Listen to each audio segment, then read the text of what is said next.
The alternative title for this movie is Timlin's Bizarre Adventure. All these sexual overtones. This is all about overtones, Timlin. undertones. They're just tones.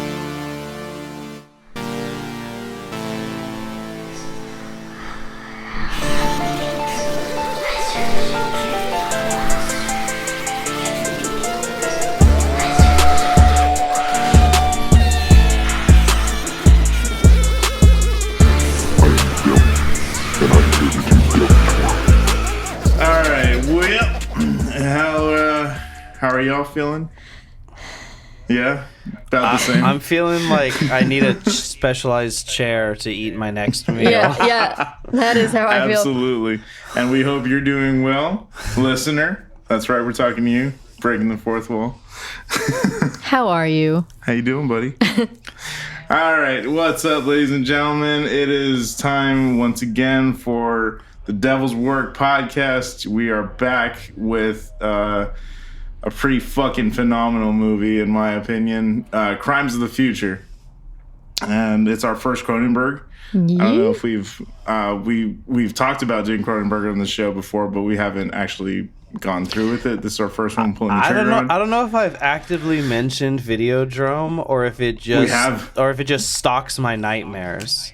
I mean, how do you know you're not living it? Oh, yeah, Lord. exactly. To be sure. Well, is there a gun in my belly? I am your host, PsydeShow, for today. I am with Evelyn and Skeptic. And we're here to get fucking weird today, man. This is a fucking wild ass movie. Yeah, I was cracking up like halfway through the movie. I just went, the timeline probably worked out for Léa Seydoux that very shortly after rapping on Death Stranding, she went to doing this movie. And then just roll into the role. I was like, this is some Hideo Kojima shit. Yeah. And then she has to explain to her family at dinner, this is what I'm doing yet again. So when you see mommy naked inside of an autopsy unit. Yeah, no, I mean, this is one that I found, I didn't see a trailer for. I saw images of. I was just like, I'm avoiding trailers. You don't need it. Like the fucking plague. And I am so glad I did. I saw the title, and it was Cronenberg, and I know that he's done a few movies that aren't, that are more literal and straightforward than his other movies. Yeah, he left sci-fi for a little while. Yeah. Or body horror. This the Wikipedia claims that this is the first return to sci-fi horror since existence. He's like, I need some I think it's Existence. Existence. What? There you go. Okay. That makes way more sense. That's the movie with the chicken bone gun. Yeah, we'll get to it. I don't know. That's all I know about it. Yeah, now we're getting to it. So. Yeah.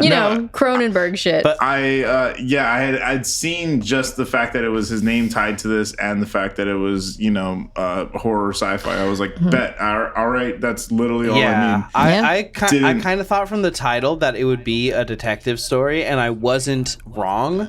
No, but it's not what I expected. I would say it's a noir for sure. Absolutely. Yeah. Did he also do a history of violence? Yeah. Oh shit, he did. That's right. I always forget that he did. With Vigo, and Eastern Promises with Vigo. Yeah. Wow, he loves Vigo. Yeah. Who doesn't? Oh yeah, and who doesn't love Vigo? Absolutely. He was like Vigo. You want to hang Shaft for this one? He's like, you let me know. Is that Wednesday we're doing that? Yes. Wednesday, Shaft Day. You want me to jack a guy off a guy? Jack off one then the other? So I'd gone into this completely blind, and this was one of my all-time fucking favorite theater movie so good. Experiences. I was absolutely enthralled the entire time. I was confused. I was disgusted. I'm confused and aroused. I was exactly the weirdest.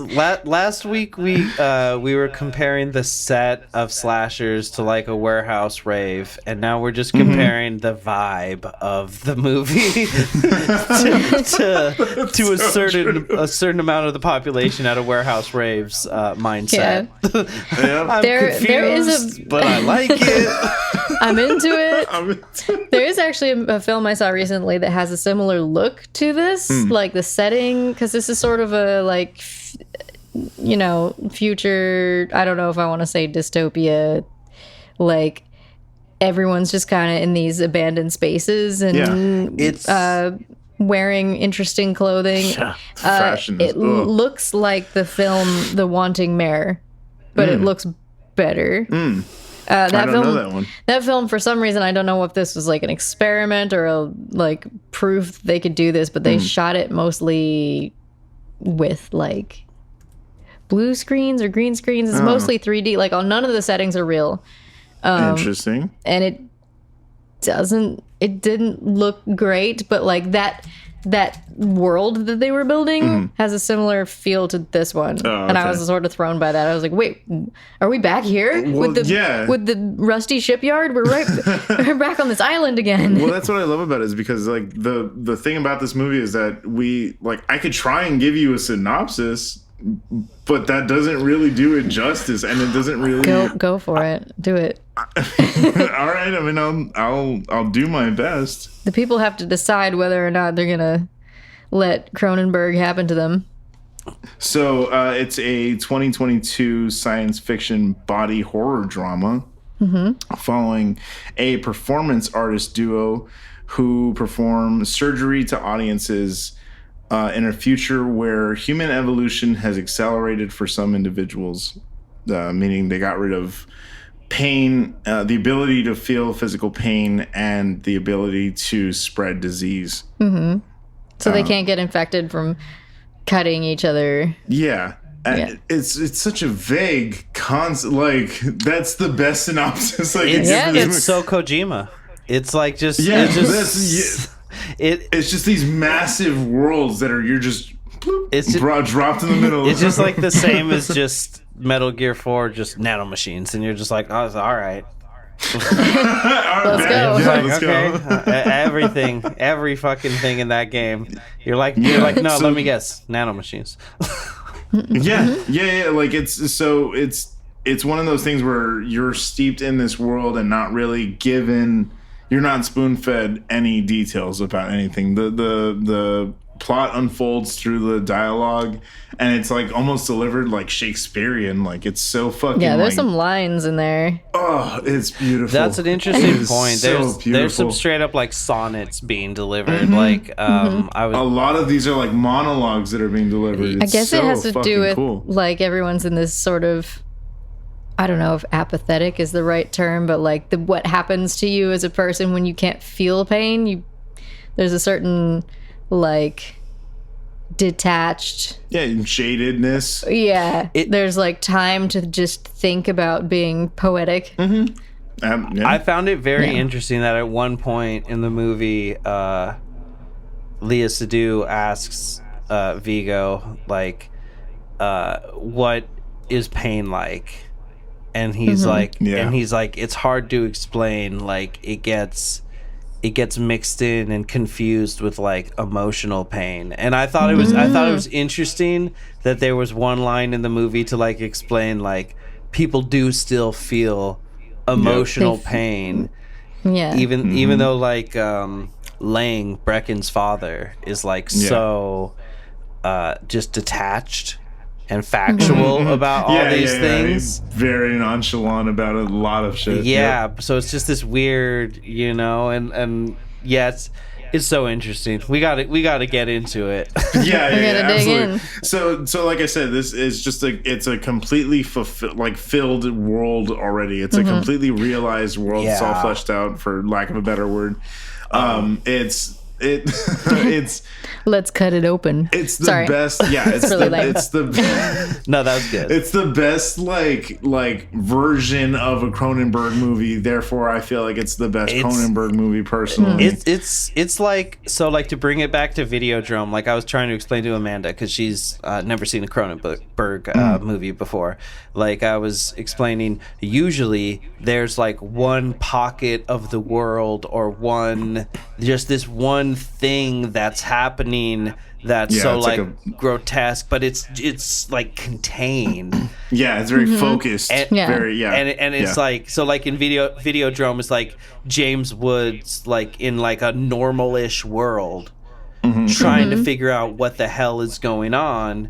And like having these interactions with this like almost other dimension, whatever Videodrome is, you know. Yeah. But in this, we're just in that other dimension. This is the world. Like, I feel like he saw the Rick and Morty episode where they're like Cronenberg world, and he was like, "Oh, that's a fucking idea." Well, shit. Let's Why make haven't I done this yet? Absolutely. He's like, make it part of the setting, not a like fucked up thing that a few people are going through. That's wild. Yeah, so I mean that's what I was saying. So, and I've explained this before, that I'd said it in the group chat. I told you guys, but like I think this is like his love letter to pain, in a very strange way. Like it's almost like he's talking about what pain is meant to represent for people, or like, you know, how it hits different people differently, and like you know, what we can create out of it. Yeah, like Evelyn said, people become detached like without that pain, and it's like you know, one of like my favorite Modest Mouse lines, you know, if life ain't beautiful without the pain, well then I'd just rather never ever even see beauty again. You know, but that's what I'm saying, bro. But like that's where they all are. It's like they don't experience pain, but they also don't seem to really experience joy. Yeah, exactly. It's they don't go in either direction. Like the world just seems very. There's a lot of apathy from the characters. They're like just monotone. Very calm. Yeah, everything's kind of just going. You know, it's very scientific and it's just kind of factual. Before I forget, I just want to say, building off like Evelyn talking about the setting, like they never really get into it to explain it, but there are just capsized ships everywhere. Yeah. Like just literally everywhere, and they don't explain. Like what big trade ordeal happened. Like literally the first shot is a ship on its, like a cruise ship on its side.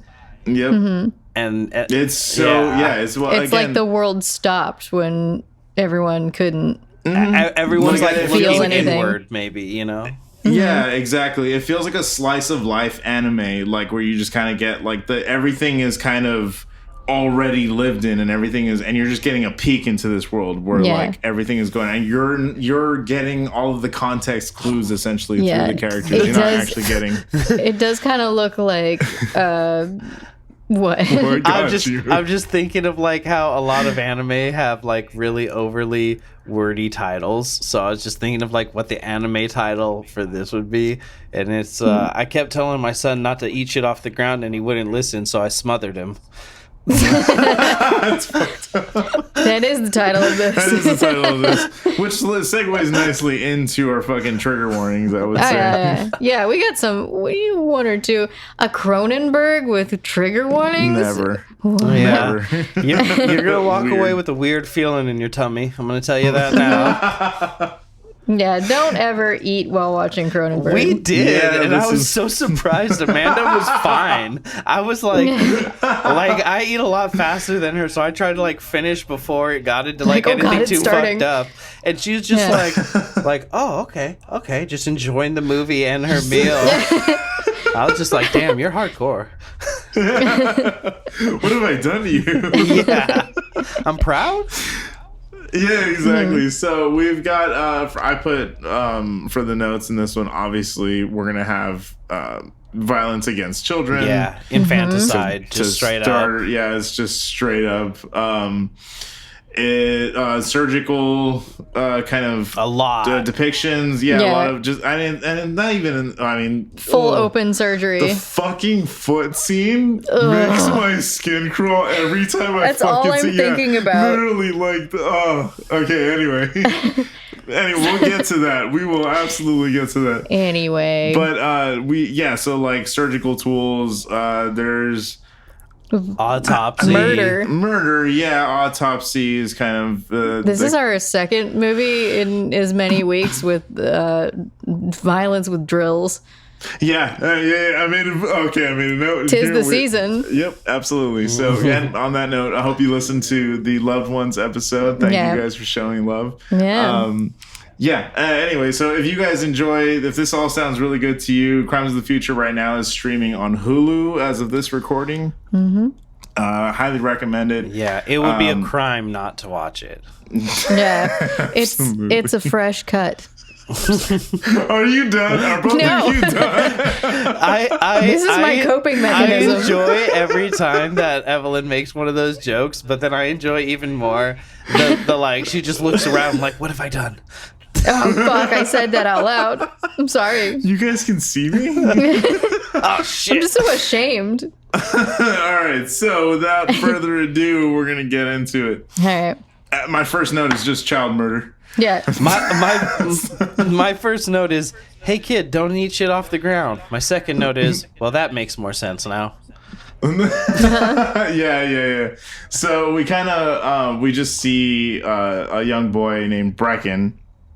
He is just kind of living his life. He like Skeptic said earlier, there's a shot that opens up that we just see a downed like ship in the back, like some sort of freight vehicle. It's just kind of overturned in the back, and he's just kind of, it's like a beachside scenery. It's really very pretty. Yeah, it's really nice, which like it's very so dissonant between, you know. What's about to happen. They're living in this sort of rundown villa. Yes, sort of like a tropical place. Son of a bitch! I just cracked the code on why all that stuff is going on, but later the movie brings it up, so we'll talk about it later. Good. I'll write it down. Good. Please help me understand this movie. So we see him, and then his mother calls to him. I forget what she says exactly. Like, she's like, I don't want you eating anything over there. Don't eat anything over there. And he's like playing in the edge of the ocean, I guess, or the bay. Yeah, and she's like, I don't care what it is. And she kind of repeats it to herself. And she like, you can tell instantly that she does not like her son. She's sort of she doesn't say it with care. Yeah, there's not really like a sense of like love there. Yeah, there's not a sense she's disturbed. Yeah. So later that night, you see him brushing his teeth, and while he finishes that, he sits down underneath the toilet and grabs the plastic waste bucket that's there and starts kind of just snacking on the edges, which I thought, again, I mean, when I thought, I was like, oh, okay, so are we going back to the pica thing? Right. You know what I mean? Is this kind of like, is that kind of the discussion that we're going to be? Yeah. Nope. Absolutely not. You're like, is this a normal kid, or what is the deal here? But there's sort of you can see, like, it's this like pale pink plastic waste bin, and he's like very easily taking chunks out of it and chewing on it, and there's sort of you can see the pink like liquid from it. It's sort of like he's like salivating. Dissolving it. Yeah, he's like salivating, and it's just like you see it's so strange. Yeah, it definitely is. And then he goes to bed, and then his mother just out of nowhere grabs a pillow, walks over to him, and smothers him in his sleep. And he screams. It's so sad. Oh, it's so fucking sad, like dude. He tries to like fight back and like plead as much as he can, you know. Yeah. And just like Mom, horrifying. No. And it's, you know. Yeah. And so I love the score. I gotta say, I love. Yeah, the score is fun. Yeah, the score is gorgeous. It's this weird, like overblown, like shitty cartoon, like sounding, like sound pack. But it's like absolutely brilliant. The way it like just this in the context just this of this. dissonance. Yeah, like the main track is literally just but it's just the right it thing. hits so perfectly. Yeah, I love it. Howard Shore, who did Lord of the Rings. Oh, that makes fucking sense. Among other things. Yeah, he's the man. Absolutely. Goated with the sauce. And it's not on the side. The sauce is on, my friend. I wrote here, now that's how you start a movie. Yeah. Did we get a title card, right? We get a title card Crimes of the Future? Or is that just a little bit after, because right then I had another note, which is that she's so disconnected, like Evelyn was saying, you know, she's so just entirely emotionally uninvested in all of this. She makes a call and she's like, oh yeah, tell Lang that thing that he calls his son is here. Tell him that the corpse called Brecken is here. Like, you know, you invented him, and, you know, if you want this thing, you can come and get it. And, but I won't be here. Yeah, and then just leaves, and she just, like, immediately, when he dies, he becomes an object, and, like, it remains true throughout the rest of the movie that he's simply an object, not a biological thing. Right. It's so fun. Yeah, it's so sad. Like the child isn't allowed to rest at any point. Yeah. So from here, I believe we're introduced to Saul Tenser and his partner Caprice. I think we have a moment where his father comes and finds him. Or did that come later? That's right. You're right. Yeah. No, actually. Yeah, I think you actually are correct. She leaves the house and he shows up and he finds the body.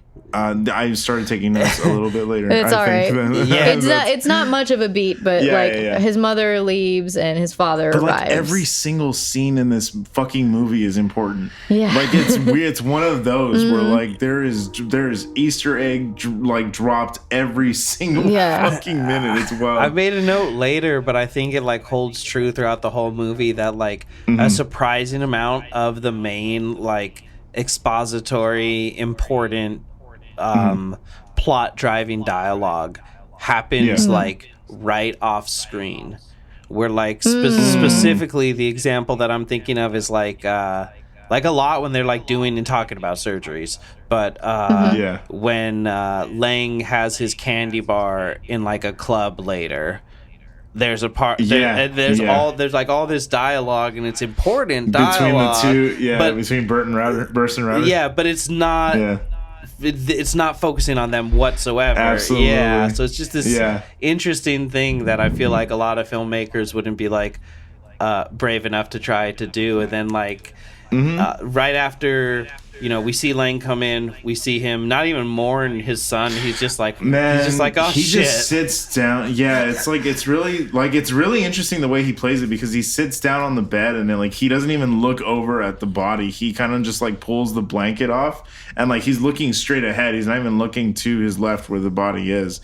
And then he just kind of puts his head down and he's like, fuck. I mean, he got that call, or he got that message, and the way she worded it, like he knew that he had to go to this house and find, like he knew that his kid was going to be dead already. Yeah. So and he's just like already in the process of mourning. Man, he plays it very interestingly, because like I said, you can see that there's a hint of like, yeah, that's my son I've lost. But then again, it was just like the rest of the way he plays the character as it goes on, it becomes like, well, he's something more now. Like, you know, that's fine. We can use this. His motivations are a little skewed. Like he sees his son as something significant to the world rather than to himself. Yeah, exactly. It's funny because it's really like on the surface for like half the movie. It's played like we see him come in, we see like how despondent he is and everything, and then we go and we meet.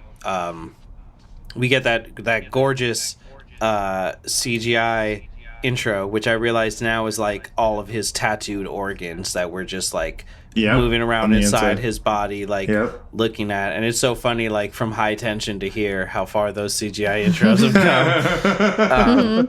Or even inside. Oh, don't forget the CG baby from inside. That's true. That's very true. That's the middle child.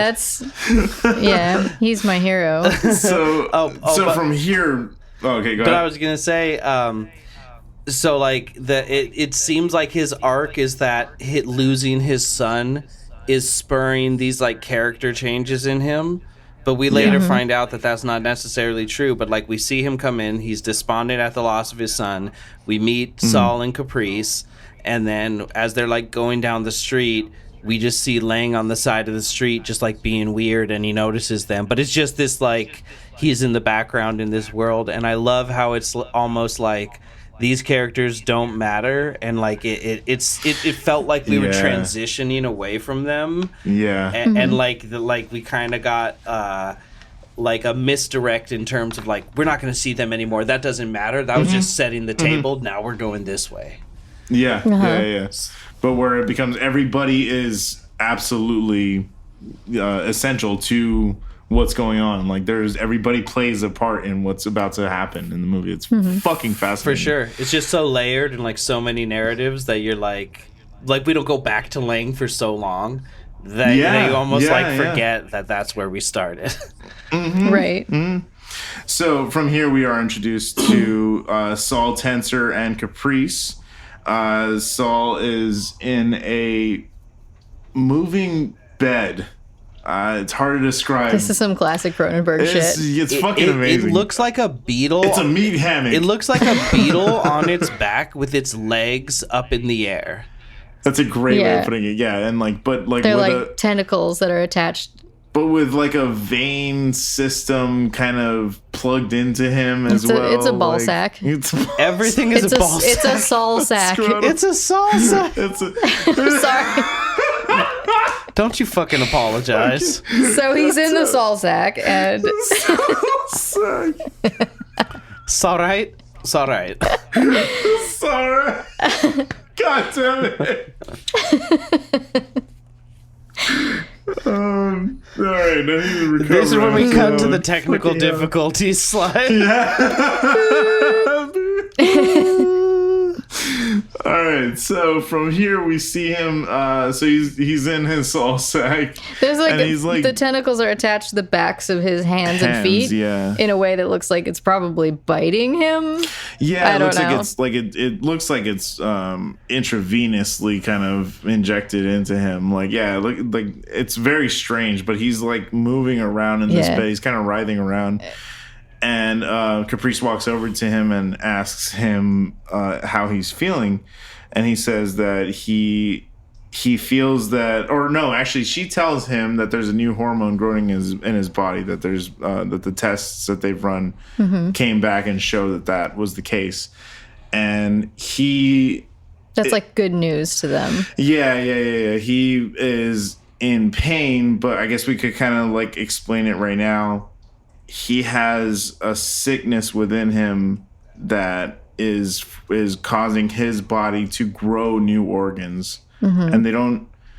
Which is illegal. Yeah, cool. Or like the government is stressed about it because they're like evolution. We're not ready for that shit. Yeah. So he's growing. I don't know if they're functioning or non-functioning because at times they say they're both. I don't think they know the functions of these. She mentions in there that she says, and it's functioning.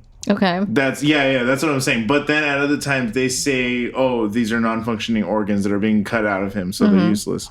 So they need to come out either way because they're going to keep growing. So this is why they do their absolutely. So art. Exactly. So they are a performance artist team where the performance is she goes in and tattoos the organs that he's not using in his body, such as the ones that he's growing. They're called neo organs in this world. And she's performing autopsies in public for the benefit of others. Really, Yeah, people like to watch that shit. Yeah. We'll kind of explore when we get to it. Yeah, it's just perversion and like it's interesting because I over time came to like, and I'm realizing this now, like I actually did view them as artists. Like I actually did like legitimately like view and respect them as artists.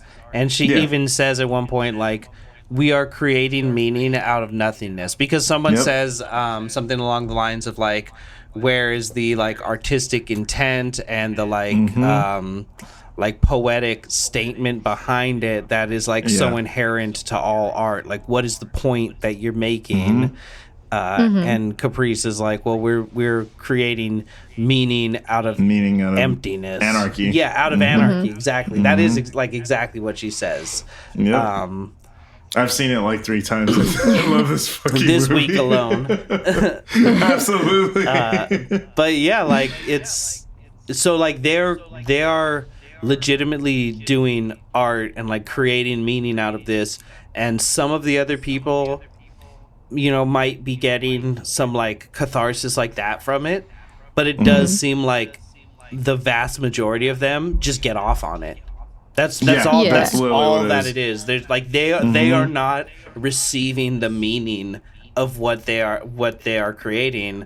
Yeah, it definitely, I get the vibe from like they'll do this show in, I don't know, like a club somewhere, an underground space, and just all these cool looking people dressed in interesting, like, you have to have some clothing. Sort of leather on you when you walk in. Yeah, but just everyone seems a little, there's an air of desperation.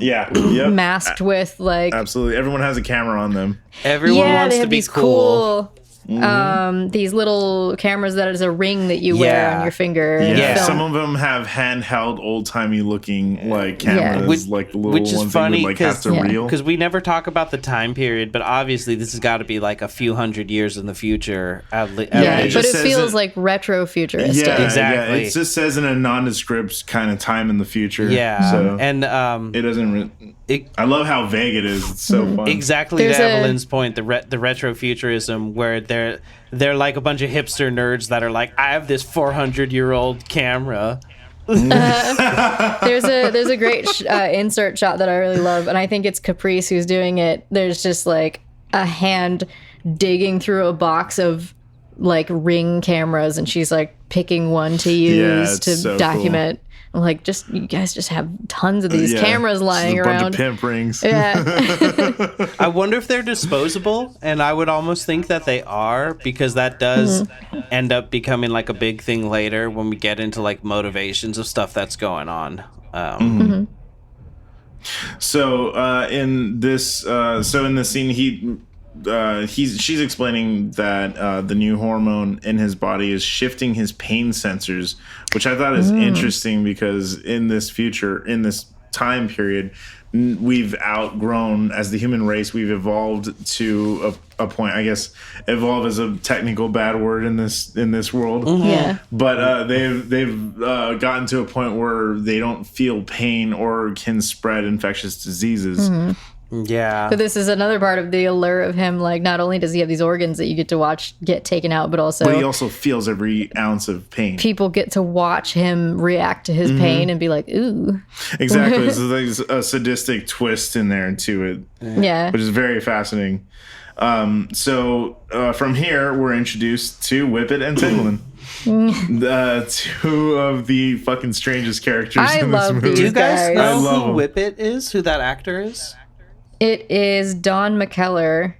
He looks so familiar. I definitely I've seen him in something. I don't know. I need to hunt down some more of his roles, because let me see. Just as much as Kristen Stewart, like, she's so gloriously bizarre in this movie. I put squirrely. Where is he in the Red Violin? I've seen the Red Violin many times. He is the violin, actually. He's so good. I think he's I think he's just part of like Samuel L. Jackson's like violin crew being like okay. in the lab or something. Damn, I gotta go back and watch For a second, I thought you meant just like IRL. I was like, Samuel L. Jackson has a violin crew.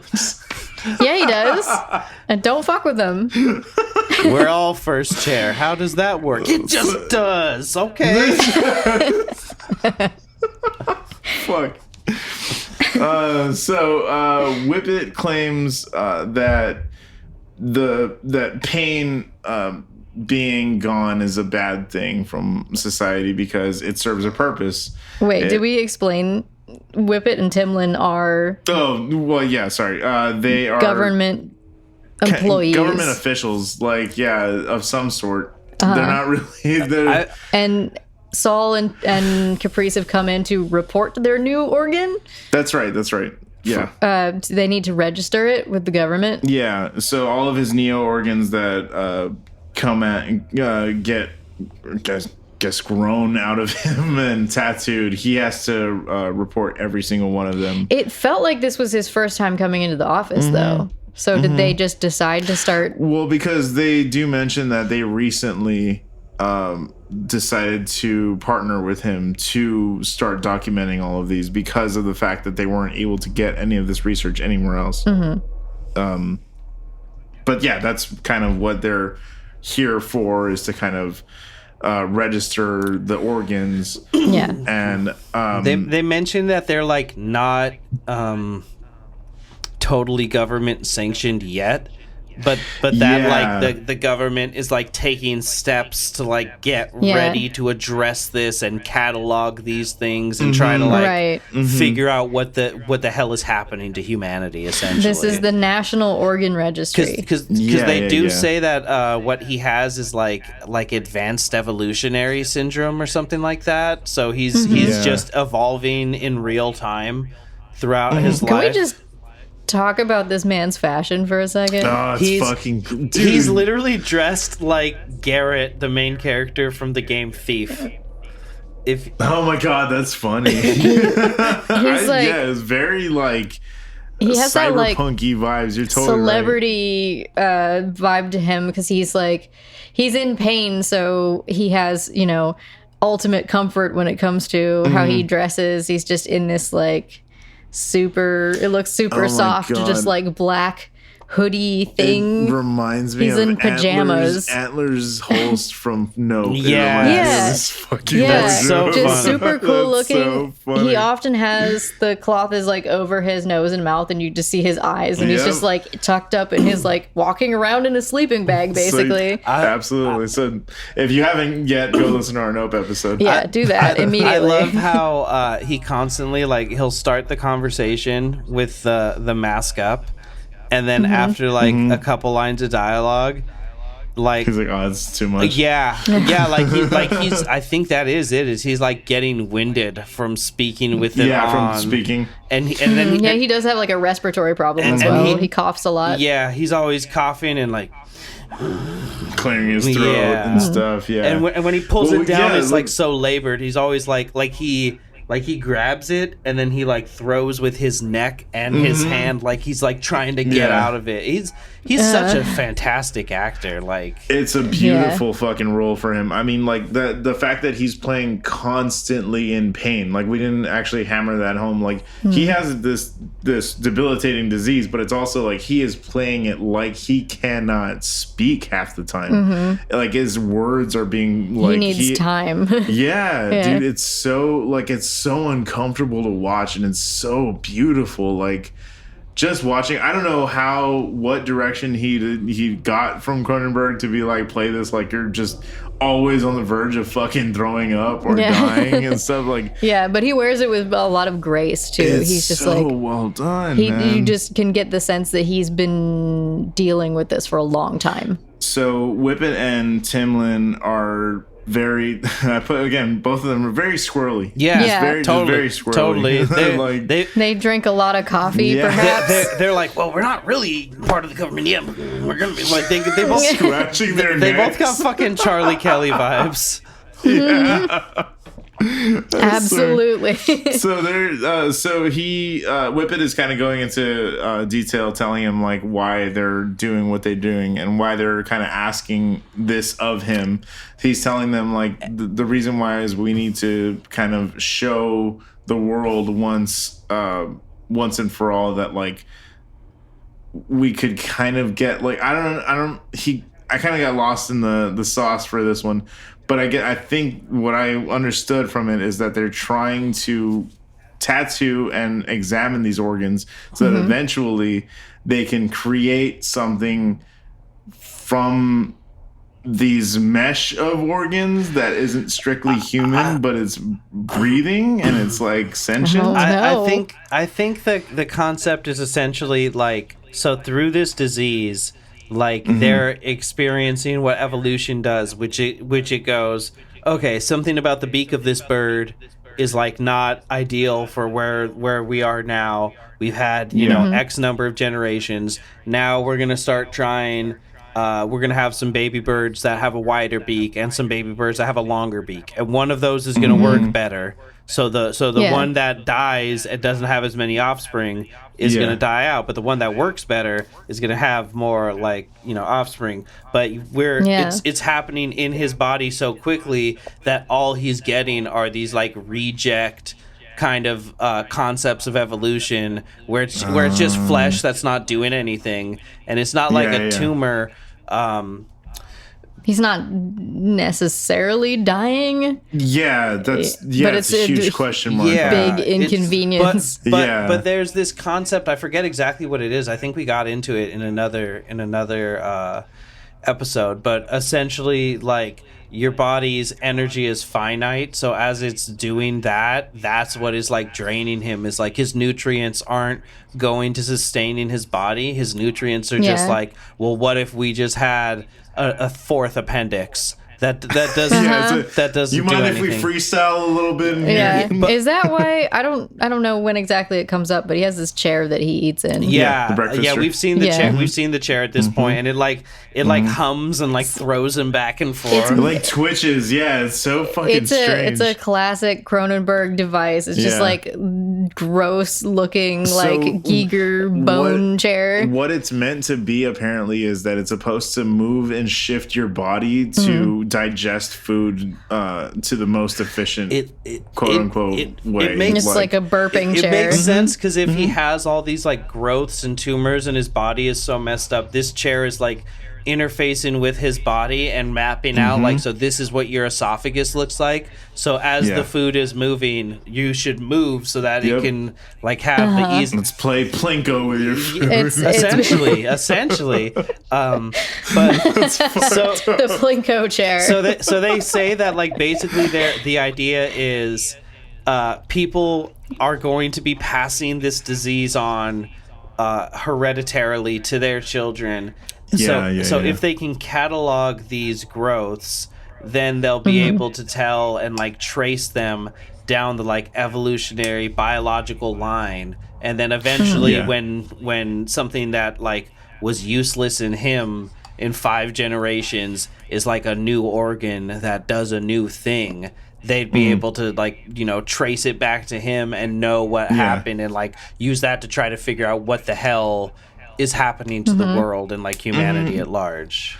They're basically just becoming a database for the strange. Like that's all. Like that's all they want to do. They want to build an inventory for them to know look back what's going on. And they do make a point of saying that like the concept of the tattoos is based on caprice. That it's because that's what they do during their shows. And that they like love them so much and they have all this like star power and they're just treated like celebrities, and they're like, oh, we've never contributed to this thing, and they're like, we know that's why it means so much that we would get a Sol Tensor original. And it's like, and they do that like examination. They're both like poking like camera joysticks through his the scene is so stomach and just like seeing like Kristen Stewart is like looking through this eyepiece and she's just all up in them guts, just like she's like driving a fucking camera into his stomach. Oh man, yeah, it's wild. She's way into it. Caprice grabs one of the Ring cameras and starts filming and interviewing with it about what they're doing. So he kind of like starts going into his. He gets really excited. He loves the camera. Really excited. Absolutely. So he gets really into it, and then when Timlin notices, she's like, "No, you can't be filming. This place doesn't exist yet." Yeah. So, and then he is like, all right, fine, you can't film. You can't do that. Yeah. But she's into their show. But she's just a little bit of a stickler for the rules. You know, like I think she gets off on the rules and maybe the possibility of breaking them. Yeah. She's just this woman is made of nervous tension. She's so good. Wild. Kristen Stewart in this role is my favorite thing in this whole movie. Fantastic, she's just like on the verge of, I don't know, stabbing someone or humping them. I'm not sure what's going on with her. Yeah, she's not necessarily in that order. Yeah. I don't know what award, but she deserves an award. She deserves all of them, man. So from here, I believe we're introduced to Burst and Router. These little weirdos. These little freaks. These fucking psychopaths. Oh man. They're repair people they're the technicians for the machines from there's something life firmware. I think there's a discussion between Saul and Caprice at the beginning that his bed needs to be recalibrated because it's like not helping him sleep quite right. That's right. Yeah, so they have to bring in the experts for this. Bring in someone, man. Yeah, I mean he's a celebrity and he's a high profile artist, so he has the machinery that he has that helps him like eat and sleep and all that is like the best of the best. Top of the line. Yeah, so these people come in to work on it. Yep. So they come in. They're kind of fawning over the fact that they're that they're getting to work on this bed, I guess. And then these two creepy young women. Very fucking strange. Yeah, they're like, oh, this is such a great model, and like it loves your body, and like, and then all of a sudden, like she notices, I think it's what is the thing called? Burst. I think it's Burst. She says that he has a Sark model. Sark. That's such a good name for yeah. She's it's like a fancy car. Yeah, it's the Lamborghinis of beds, I guess. Surgery beds. Is it it's technically for autopsies? Yeah. So they kind of go into it later, but they explain that it was an autopsy model. So that's what it was performed for. But they ask Caprice, they're like, why do you have it? Are you a surgeon? And then she's like, I'm an artist and that's my paintbrush. Hard cut to Showtime, baby. Yeah. We get some fucking great industrial, like hard banging music. It's so fucking fun, dude. Welcome to the club. I was just like, fuck yeah, here we go, baby. It's Showtime, and Body is Reality is on the TV screens. Yeah. And I love that so much. And again, to Evelyn's point of like the retro futurism of like they're like old CRT TVs. Old timey. Yeah. Like, and it's like black and white. There's minimalism. There's nothing here but the show. Yeah, even pre-CRT, I should say. Because you're right. They are like the old like rabbit ears, like 4-channel TVs. You're right. They're like ancient. They're fucking crazy. It's so cool. So we get we finally see her at work on him. So he's in the bed and the machine opens up and he's naked inside, and the machine opens up around his torso area. And then we see arms kind of crawl up, mechanical arms, and they're all tools. And she is walking around with this, what did we call it? I call it a frog's back, but I don't know. You said it was a toad who swallowed the Infinity Stone. That's what it looks like. It does. Yeah. It totally does. The glowy buttons. It's like glowy buttons. It's gooey. It's gooey. It's a gooey She has ball this little thing, and how does it like attach to her? She has it strapped to her chest, it's like her chest, so she can use it.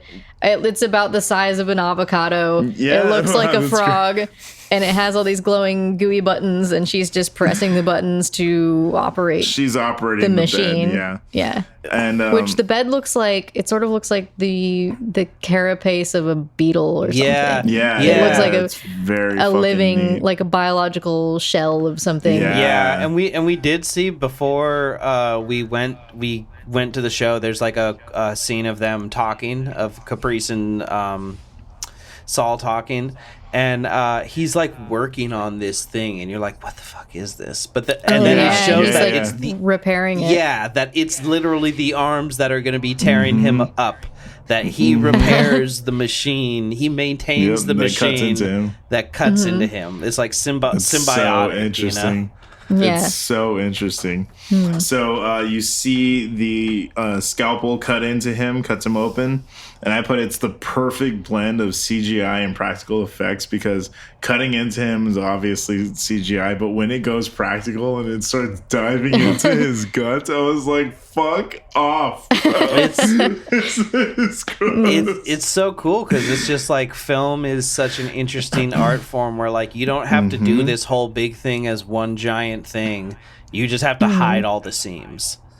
And so it's just fascinating, like when someone's like, oh yeah, I was in this thing, but I had no idea it was going to be this thing. And it's like, because you saw like 30 seconds of this 5-minute scene of this man getting public surgery. You were just holding a camcorder on the side. Exactly. And it's interesting because you can see the history of the shows that they've done, from like he has all these scars all over his abdomen, and all his organs have tattoos on them. So they've been doing this a long time. That's so brutal. That's like, I feel like that might be the one bridge too far for even SsydeShow when it comes to I don't know, man. Oh, tattooed organs. Get mother on my kidney. Like he was I loved that conversation when he was like, what if we do this or that, and then do something a little artistic, and then she says, well, the registry says that each one must be uniquely self-referential, and then they laugh at it because they're like, these dickheads trying to tell me how to make art. I love it. It's such a fucking fascinating world, man. What you said before, it like it's like just a world where body modification is beauty. It's celebrated. It's celebrated. I mean, I'll say it right now.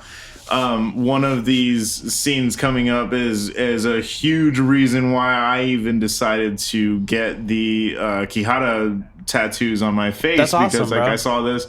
I genuinely saw this, and I was like, and there was a conversation that we're gonna get into it, but like, this movie celebrates unique beauty in that form. It celebrates going against what I have the classic idea of beauty, and it's like, what if we pushed it in the opposite direction, and like, what if we find beauty in that area too? Like, you know, like later they talk so much about inner beauty, but obviously everyone in this world is modifying their outside, but it's just like, well, we're modifying our outsides to match our insides. So it's not saying that like inner beauty isn't important, or that outer beauty is the most important thing, but just like, if you want, it's what makes you feel good, what makes you feel confident and comfortable. I feel like the one like missed step is like maybe to have like a trans character in it, to like have that sort of, but also like, you know, I could see how A, there's a lot going on in this movie, and how B, it's scary to try and like portray something that's outside of your own experience, because like I wouldn't know where to begin with writing that, but you know, I feel like that's something that you could pull out of this movie is like if how you feel inside is different than how you are outside, then you're entitled to change that. Just change it. Absolutely. Yeah. So we finished the show. They retrieve the organ. I noticed he was sort of like, he feels pain, but he was like, he feels pain, but he's rubbing on himself as well. Yeah, so he was kind of like licking his lips a little. It hurts so good type situation. And Caprice knows just how to do it. Yeah, exactly. She knows what buttons to press. Yeah. She knows how to use that frog. I'm just realizing how funny it is to use a frog to dissect a man. Oh yeah. Nice one. So they finish up, and then they're sitting around the bar and kind of having drinks. I love that. There's just like this air of like, oh, we did it. It's another successful show. He's like literally recovering from a fucking surgery. Just post it up. Yep, just post it up. She's sitting with a drink, and right next to, on their table, they're looking at the organ that they cut out in of like him. a bell jar. Yeah, It's in like so formaldehyde or whatever. It's so cool. It's so cool. They're like our baby. They've got that after show glow. We got fucking Timlin's squirrely little ass. She squirrels on up. She squirrels on up to him, fucking swoops in and is like, "Can I ask you something?" And he's like, "Yeah, sure." And she kind of just, again, that little like, she like neck twists into him, dude. She just fucking swoops in. Yeah. It's so funny. Her body work is like, and this is like this is like a funny thing to say, but it's like Rowan Atkinson level in this movie. Mr. Bean. Oh, yeah. Like he is the greatest like physical performer that I can think of. Absolutely. But she has some of those like just weird alien movements. Yeah. She's like, I'm going to say this right to your eardrum. Yeah. Let me get up in that ear. So she goes in, leans in and tells him, she asks him, surgery is the new sex, isn't it? And he tells her, he's like, I wasn't aware that we needed a new one. And she says, we do. It's time. Yeah.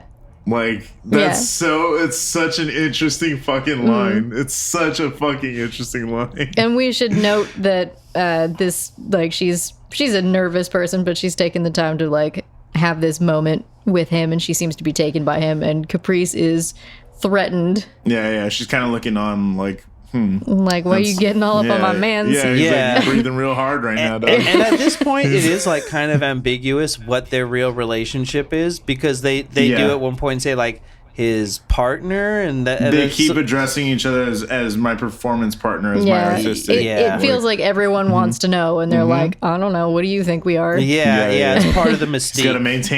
He's got to maintain the sex appeal. Yeah. So she also says, when I was watching Caprice cut into you, I wanted you to be cutting into me. Yeah. And that's when I knew. Yeah. That's a bold statement. It's bold. Yeah, exactly. She's looking right at her too. She's saying it. It's like, God damn, bro. Yeah. And Caprice is like, excuse me, I'm here. Like literally sitting right here. She does this like wonderful thing in this movie several times where like you see her like go back and forth between like this like steely mask Caprice, I mean, you see like this like steely powerful exterior, and then there are moments where like she has those little like breaks in it where it's just like you could see the emotion just flood through. She looks like she's about to start crying. Like she looks like she's like on the verge of tears, and that's how she looks in that scene. Is like a moment ago she was like so powerful and like she was it was her triumph to do this thing. We did that, and now like she looks like her eyes are just gonna like literally spill over out of her eye sockets at any moment. Right. I mean, it's so unexpected from her standpoint. Like she's this star with him doing this thing that they've been doing forever, and then suddenly this like I don't know, like fucking twerp government worker who's like a huge pervert is suddenly like catching his fancy, and it's so like of all the things, of all the people that might like catch his attention, it's the last little bitch. It's the last thing that she would expect, and she's like, oh, she doesn't know how to compete with that. Yeah, that's a great point, because it's like she's like, you know, whatever you see in this woman, you don't see in me. So like you said, it's like not a thing she even knows how to compete. She's just like, what the fuck is happening here? Yeah, she just doesn't understand. Yeah. That's fantastic. It's real. Again, the way that these characters play these roles for each other. You know what I mean? Like within the world, like they're playing to each other, or like playing, like it's so interestingly done, like delivered. It's so good. Yeah. From here, we move on to the bar scene that you were talking about, with him actually having the chocolate. at the bar. Yeah. Where we have Router and Burst are in the background. And they're having a conversation that it's not even focused. It's almost happening off screen, like Skeptic was saying, that they're talking about the creation of art is often associated with pain. And pain, as we know it, is also always associated with sleep. And so they say that's where they come in, that they come in to work on these beds that help artists. She says something strange here that I was just like... Are they pain beds? So they said they build machines to manipulate the pain of artists. What the fuck does that... That's the most niche thing I've ever heard. That's well, because it makes sense, because the few people who can experience pain then need an outlet for it. And like even now, so like strange. to like kind of piggyback or build off their point, even now we're very much like, you know, oh, this person is so artistic, they're experiencing things that like other people aren't, like they're so in tune with their emotions and their feelings and their pain and et cetera, so to like literally just segregate and have no one else has pain and then there are only some humans who have pain, it just like illustrates in like a metaphorical way that whole like misunderstood artist thing of like even his closest confidant later, when, you know, Caprice is like, what is physical pain like? He's like, I cannot put it into words in a way that can like breach this between us. I can't, there's no way to connect this, you know? But just the idea that everyone who does feel pain then also becomes an artist. I didn't like think about that till right now. Yeah, exactly. Because it's like that's the strongest emotion tied to art in general which is true. It's very true. Like pain is the one emotion that we can all universally kind of have, and it's tapped into fear. Yeah, exactly. We're afraid to. It's a human experience that art kind of taps into with these things, and that's interesting that you have the one physical element that can kind of unite everybody is now only given to the select few. And it's like, what do you do with, like, how does that translate? And I guess everyone's like looking to them for like, oh, are you like a holy man? Like, explain this. Like, what are we doing? And then it becomes a like dichotomy or like spectrum of like blessing and curse, like privilege or burden of like everyone is like, oh, I want to know what your feelings are like. And you're like, bro, my body is filled with fucking tumors, and I have to have a chair that feeds me this disgusting, weird fucking slop. Like, it's awful, but it becomes a fetish if you'd regardless. Like me to be frank about it, like. Exactly. But while Burst and Router are having this explanation, they're kind of talking to some dude who's like half listening, and I think it's the guy that they're talking to reaches over and because Lang's just eating the bar, no problem, and then he sets it on the counter. Like, wow, Lang is also squirrely, by the way. Yeah, Lang is very squirrely. He's always in the background. Lang has big meth head energy. Yep. He's always like in the background and drops in on scenes. And at one point in the movie, they're like walking through an alley before this. At one point, Saul and Caprice are just like walking through an alley having a conversation after they've seen the Weirdos or done a show or something. And we just see Lang on the street with some random woman who looks like she's like a sex worker, which is weird because like, well, how's that concept even translate in this world? And he's just carving her leg up with a knife. He's just carving into her as they like walk by, and then she's just sitting there, and then he just puts the knife away and just fucking walks up. I gotta talk to you guys. It's fucking crazy, but it's so interesting because like it seems for so long like Lang's just a background character. I mean, in this scene, it's like the first time we've seen him since his son died, and now he's like eating a purple candy bar. Yep. I don't know. And it does have an appeal. Like I do want to bite into it. Absolutely. For minute one that it was on screen, you're like, what is that? So smooth. It's purple. Is that raspberry? Yeah. Blue raz. And then he sticks his tongue out and it's blue. So while they're talking to him and explaining these things, this dude randomly reaches over and Lang has left his chocolate bar, what we're gonna call it for right now, his food. He's left it on the counter. Did he do that on purpose? I don't know. He set it down. It kind of feels like it, but he definitely the dude reaches for it, grabs it, and just kind of like takes a bite out of it. Yeah. Looks at him like, "What are you gonna do, bitch?" And like he puts it back down, and like he like fucking vomits purple. Like he just starts choking immediately, and just like fucking regurgitates everything. Yeah. And then while he's kind of seizing on the floor, Lang pretty walks much over. dying. Pretty much dying.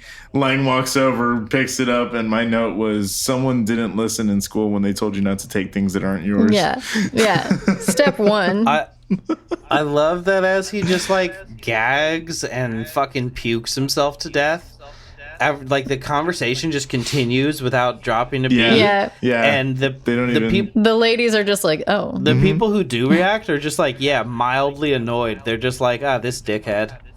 Like, God damn it, can't you go do this somewhere else? Yeah, like they don't care that they just watched a man die. They're just like, whatever, this dipshit can't hold his strange candy bars. So from here, we're introduced to Detective Cope with new vice. I love this dude. Detective Cope is great. It's still ACAB, but we like Detective Cope. I just mean like the actor himself, but just the way he's so like likable and charming, but all that he's doing is like the most despicable shit. And it's just like, it's just so well done. It's just a film of dichotomies and contradictions, you know? Mm-hmm. Yeah. So he is interviewing Whippet and Timlin about Saul Tenser and his art, I guess. He's just asking him, like, have you had any dealings with him lately? And they tell him, yeah, we actually bought an entire library of organs off of him, essentially. So now we have all of this research. Is that them personally or them representing their company or? Yeah. I'm not really entirely sure. I think they really are talking about we're doing this for a reason here. I think because he's explaining the process of the organ tattooing. Mm-hmm.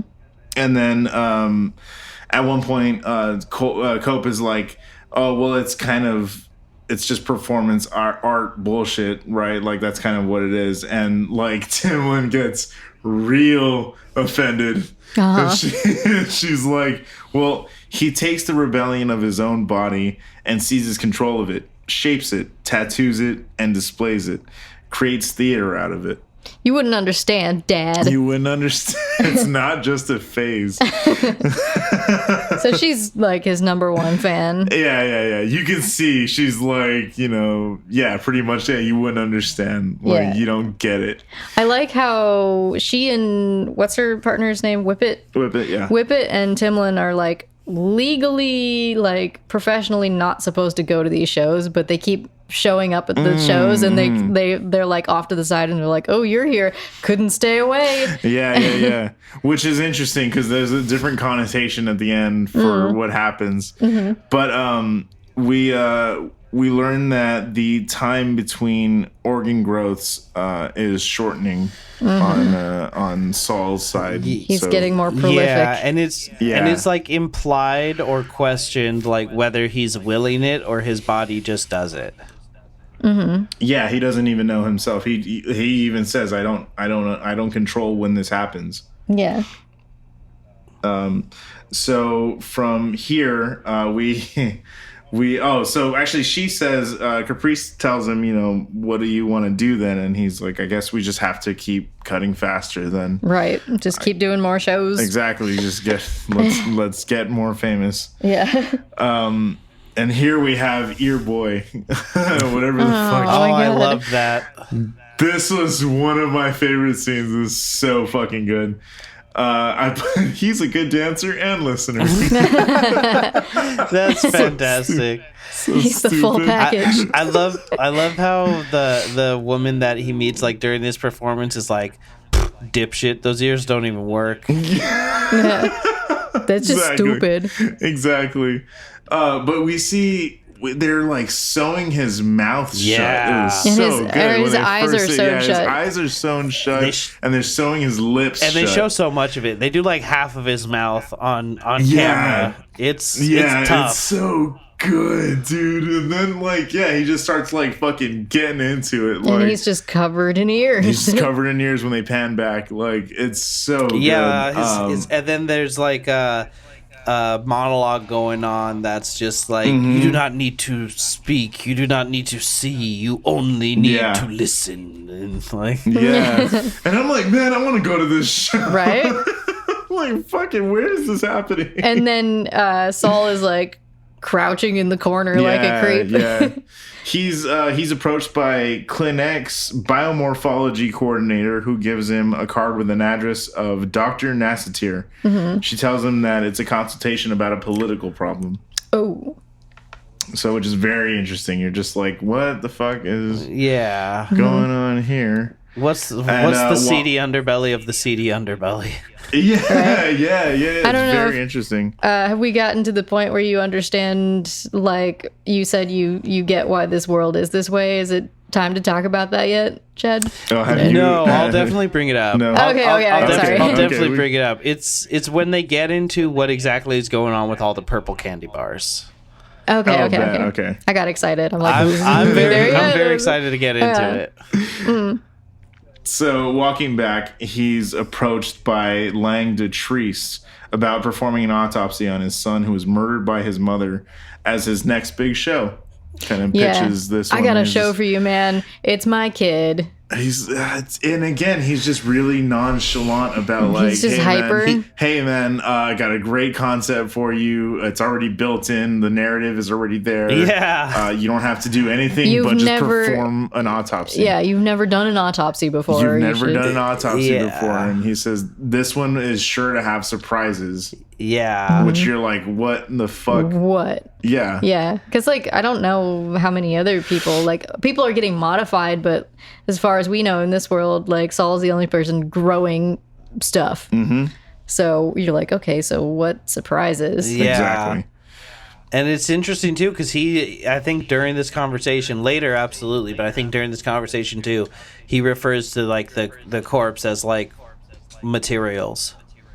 Yeah, he says raw materials. Let's take a look at your raw materials. He's like like later he for sure says raw materials. He might even say canvas at this point, but he's like literally just saying my son's dead body is art supplies.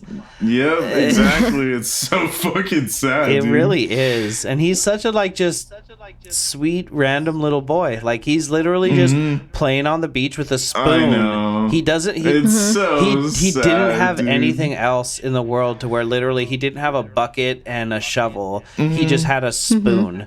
And was just spooning up dirt and turning it over. I get it, man. You know, shit the kids do. Yeah. We used to fucking dig up the backyard with butter knives all the time, man. Yeah. That shit was so much fun. Yeah, it's just something to do. That's all you need. You just need stimulus at that age, you know? Absolutely. Yeah, so it's so sad to see like how his parents think of him, you know? Yeah. Speaking of stimulus, they cut to the next scene where Saul and Caprice play in the module together. Yeah. That was a wild one because like you this is really what cements this movie is, again, that we kind of like, as Timlin said earlier, like surgery is the new sex. Like this is where we see Caprice is in the Sark machine now, and Saul is at the controls, and he brings out the scalpels and everything, and she's laying in there naked, and you think, you're like, okay, is he just gonna fucking cut into her like right away? Like, why are the tools coming out? And he accidentally nicks her while they're talking, and she's like, he's like, oh, I'm sorry, that was the machine talking. And she's like, that was you talking. She's like, keep going. And he's like, huh. Okay. new kink unlocked. And he was like, you can be in the machine for the next show. But she responds with, maybe this can be just for us. Yeah. And so you kind of just see, their connection. Yeah. And it's very interesting again because then the next scene is just them lying in the module together naked. Yeah, it's very much like a lover's embrace, but they're not having sex. They're getting cut together. It's like they're just masturbating together. Like instead of having sex, like they're both just like, her lack of sensation is like awakening something in her, and his masochism. It's and that's why I made the note that they play in the module together. But it really is almost like BDSM, territory where they literally are playing. Yeah, and when they're both just laying there together, it's such a like striking visual because it's like it is overtly sexual, but like it's just interesting to try and decide like where the line is between like the beauty of a naked body and like the horror of a mutilated body. Well, that and just like the line of like sexualization and like artistic and like tastefulness. So it's just just crazy to achieve that tasteful balance as these two people are cutting each other with scalpels to masturbate. It's beautiful. I mean, that's what Cronenberg does, though. He makes the uncomfortable like seem sort of familiar and like comfortable in a way. Like to bring it back to the like comparing to other works, this is like like in like a Videodrome or something, you would have this moment of like closure and like understanding at like one point. Everything would like lead to that of like, well, I'm being fucked up by this thing and I just need someone to understand me, and kind of like that the human moment like buried in there. But like this again being like Cronenberg world, it's just funny how it's like a through line. Like their closeness in this horrific world is such a like through line. Yeah, absolutely. So from here we see Detective Cope meeting with Saul in secret. This is so sick. This is where we get the noir element of it too. This blew my like, fucking we have the mind when he was like, "I'm an undercover cop." I was like, "What the fuck?" Yeah. Absolutely. You're just like, what fucking next, bro? Like, what is this movie possibly gonna fucking throw? 54 minutes into the movie, they're like, I'm an undercover cop. Yeah. Yeah, so it's revealed that he's working undercover with New Vice, which is what's known as a quote-unquote body crime unit. I love that. I love the concept of New Vice. And he even says, like, it's sexy, and sexy gets funding. Yeah, he's like, what is it? Like, why is it New Vice? He's like, I don't know. Some of the boys, I guess, in the upper head, in the upper higher-ups thought it was sexier. I don't know. That's but Saul himself is, like, going through the romanticization of, like, all of this stuff. So, like, for him to even question it, it's like, bro, like, it is a vice. It is a vice. Like, it is survival, but also like turning it into like getting joy and pleasure out of it, like changes it. And fame. He got fame out of all of it. Yeah, absolutely. So I don't even know if they kind of, that conversation just kind of happens. Something to. I think I missed like all that. I have no idea what they were talking about. He basically tells him to continue to talk to Lang and to like that's right. And have they seen Brecken yet? No, not yet. But he tells him basically to keep talking to Lang, but he doesn't tell him like the whole story. He doesn't even talk about the candy bars at this point. He's just like just like, yeah, well, just keep talking with that guy and like see where this leads. And then he starts like going down his like secret path by himself. Yeah. So this is something that Caprice does not know about, I think. Yeah, he said that even she's in the dark about it. Yeah. So back at the I guess lair, Burst and Router are working on the Sark model before, for some reason, stripping naked and hopping inside of it. Oh yeah, they were like. I mean, I think everyone just like in the presence of Saul and Caprice like lose their shit a little bit. Yeah, They're like, yeah. "What do you think of us being in your show and naked and inside this machine?" Yeah. And but Caprice was like, was it Caprice or Yeah, was it's it Caprice. was it Timlin?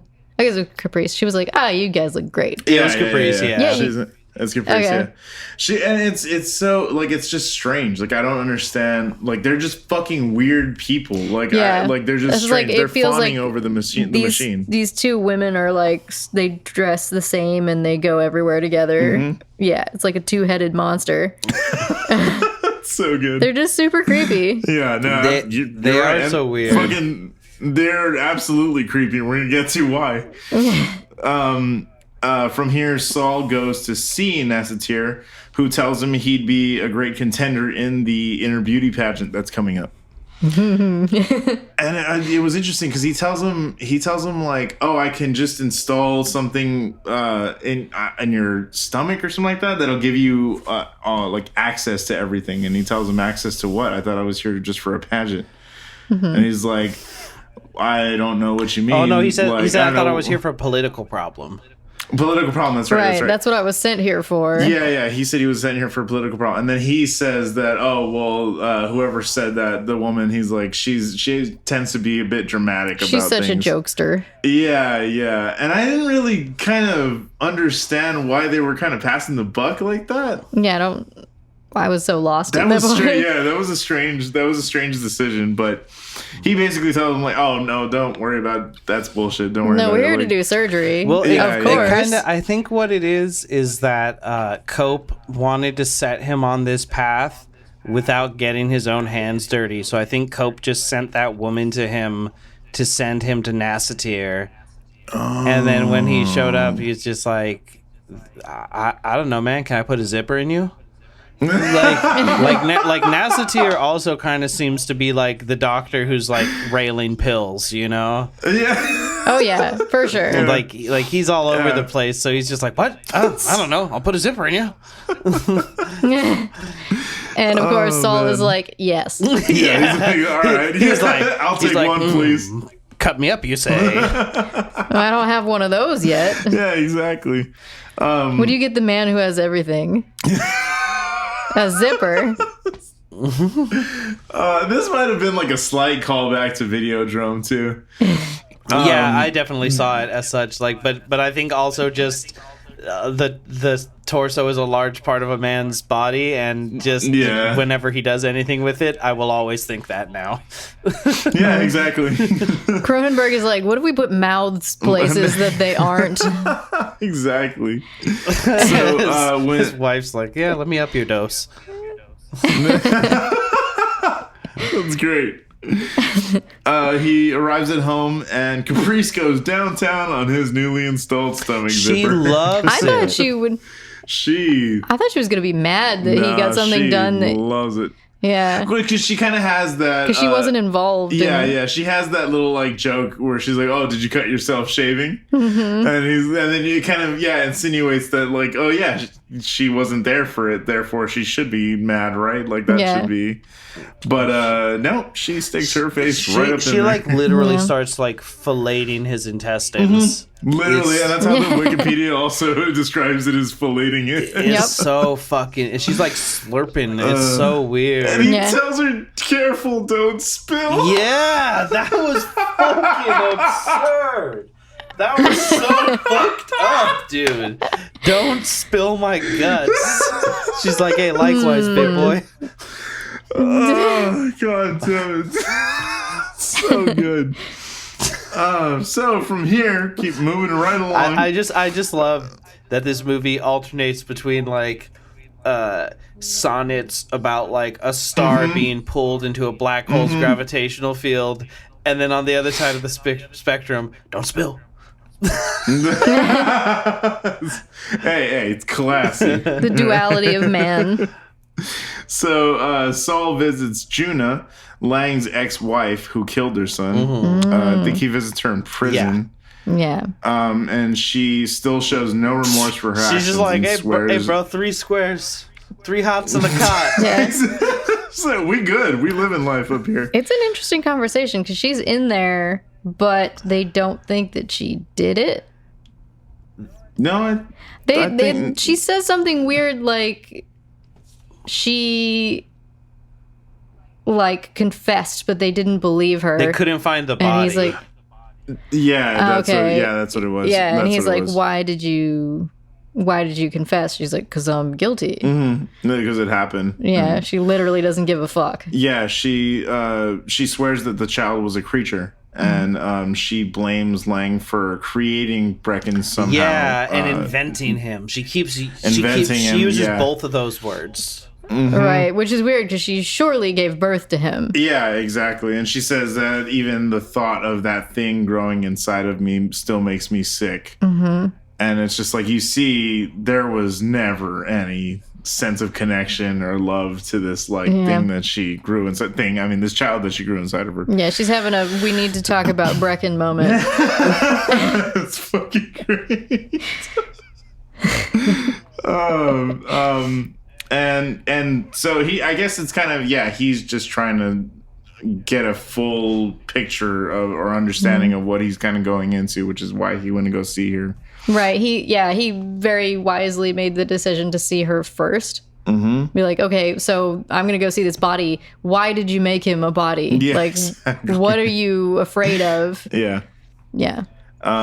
We then see Caprice watching a woman's face being sliced open. Oh, she's at a show by herself. Absolutely. Not unlike the process of scarification. Yeah. She's in a room surrounded by onlookers with cameras, and it's like a mansion setting. This is a different setting from what we're kind of used to seeing. It's like a lot classier. It's like a house show. Yeah, they're like DIY artists, and this is like a more upscale. This is a production, whereas they're just doing backyard basement shows. And this is where we get. Oh my god, this is where we get a hard cut.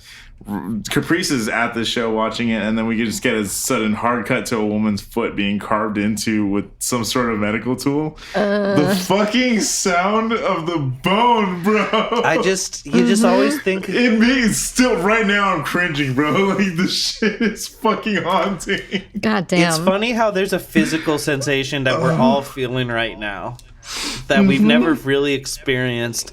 But our brains are so confident is the right one. My brain's like, this is what that would feel like, And I'm like, it's the fucking Foley sound on it, dude. The sound work is too good. It makes my skin crawl, bro. Anyway, and that's some good art. Absolutely.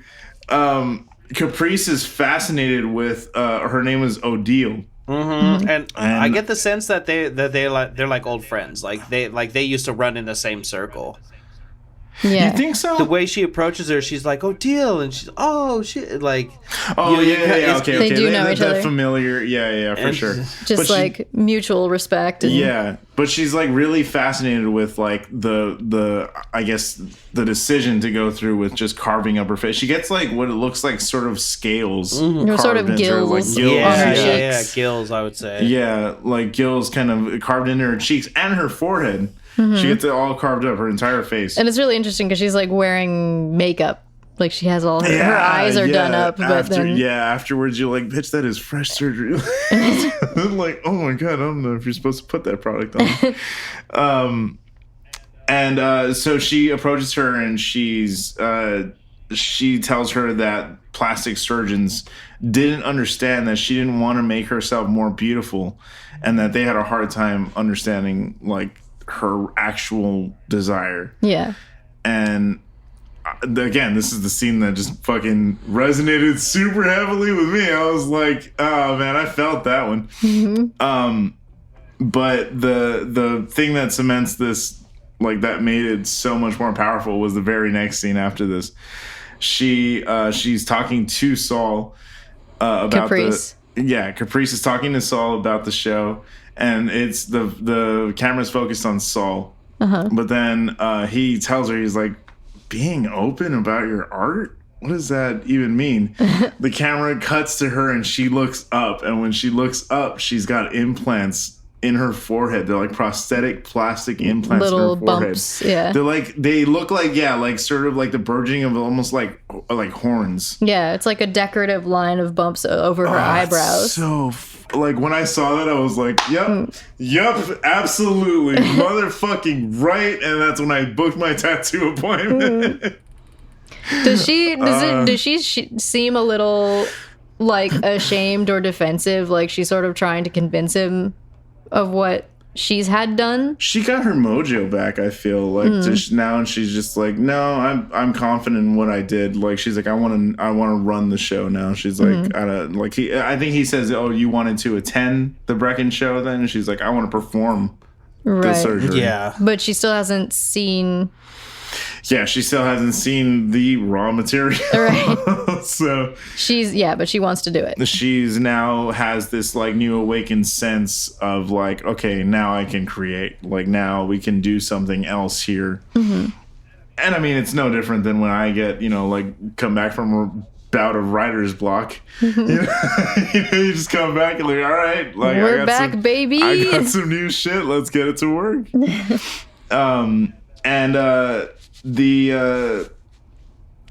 So from there, she tells him that she wants to conduct the autopsy herself, and then when I think it's only Saul goes to see Whippet, and when he goes to see Whippet, he tells him that he's the registrar of the inner beauty pageant, that he's the one that he needs to go see. Wait, what? Whippet tells Saul that he's the registrar for the inner beauty pageant. Whippet is? Mm-hmm. Okay. Yeah. I'm confused. He tells him that he's the one that he should go see, and he's like, oh, that's weird. Okay, what do I need to, I had the zipper put in. So. Yeah, I had the zipper put in, and he's like, what if I were to, like, get an organ tattooed and like get it removed? Wouldn't that just kind of like spit on your entire process of what you're doing here? Like, the point of this pageant is to, I guess, display people who have inner beauty, but quite literally. Yeah, to display that like we are embracing this, that we are the counterculture, that like it's getting to the point that the police are trying to like somehow outlaw this. Like, what are they gonna do? Like, they're calling it body crimes. That's why, like, that's the introduction of the new vice. Yeah, like they're trying to like make it so it's mandated. So like, if you grow some new stuff, you have to get it taken out because we want to stay human. And it's funny how like the way that Cope, he's like so disgusted, and he's like, oh, you have one more like group of cells in your body than me. You're not a fucking person anymore. And it's just like, what are you even talking about? Like that, like evolution's a natural process. You can't stop evolution. You can't fight progress. And like, wasn't he like, I have a lump? Yeah, that's right. And they're like, go get it checked out, dipshit. Not impressed. Not impressed. Yeah, they were hella like not impressed. But it's funny because like, Evelyn, you were confused by that scene. But Saul was also confused by that scene. He's taken aback when he's like, did I see the right guy? Yeah. And then at the end, he literally goes, so let's rewind. I'm here to register. And he does say when he's like, what if I get it taken out? He's like, you have star power. We'll cover it up. We'll cover it up. We'll figure it out. But you being a part of this will legitimize it, essentially. Yeah. So you have to be a part of it. Yeah. And so he's like, well, what if I don't, decide to partake in your little show? And he's like, well, then it all falls apart without you. Like, we need you. It's like, okay. Yeah, it's like you're not really sure what his desperation is, for. Like, you don't really, and like, it almost seems like he's leading him into a trap at first. Like, when he's like, oh, let's talk back here where all of the good shit is. You're like, what are you fucking talking about? Yeah. It's so strange. But again, that adds to the intrigue of this movie. Like, the characters are so fucking weird. You're trying to figure out what are their motivations. Like, what is going on? I don't know if I can trust any of these fuckers. Yep. And then Timlin's squirrely little ass startles Saul on his way out when she asks to speak with him in private. She's like, come back to my office. She's like, I'll finish this acorn later. Come talk to me. Fucking. Oh man, so I love this scene too because there's like the camera's like following them, like it's centered in the room and it's kind of like following them, it's panning as they're she's like creepily like making advances towards him. She's chasing him all across the room. She's chasing him around the room and he's kind of like cowering back slowly, all throughout while they're having the dialogue. It's so funny. Good. She literally delivers her like sonnet from one side of the room to the other, like in this very methodical like pace. Like they do like diagonally move across the whole perimeter of the room. Yeah, it's so interestingly done because you're just like, oh shit, she's got him cornered. She's just about to crawl out of her skin. It's almost like this Cronenberg guy is really good at making movies. like so weird. There's like this visual language that he's mastered. Like it's awesome. She's like literally physically pursuing him while talking to him.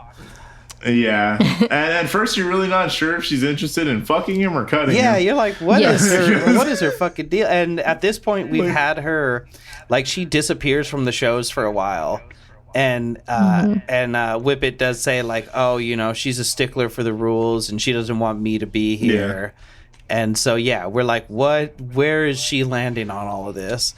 And then she sticks her finger in his mouth. She's like, I gotta get in there. Do you still have your wisdom? Yeah. That shit is. She even goes like, like she directs him to open his mouth.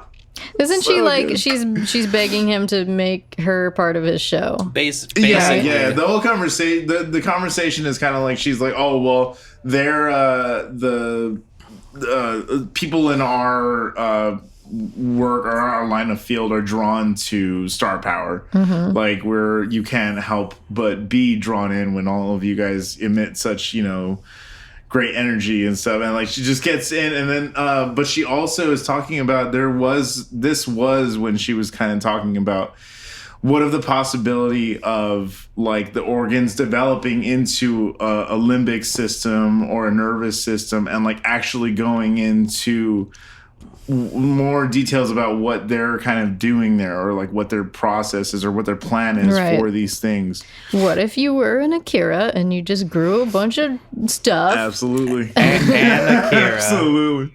Yeah. Absolutely.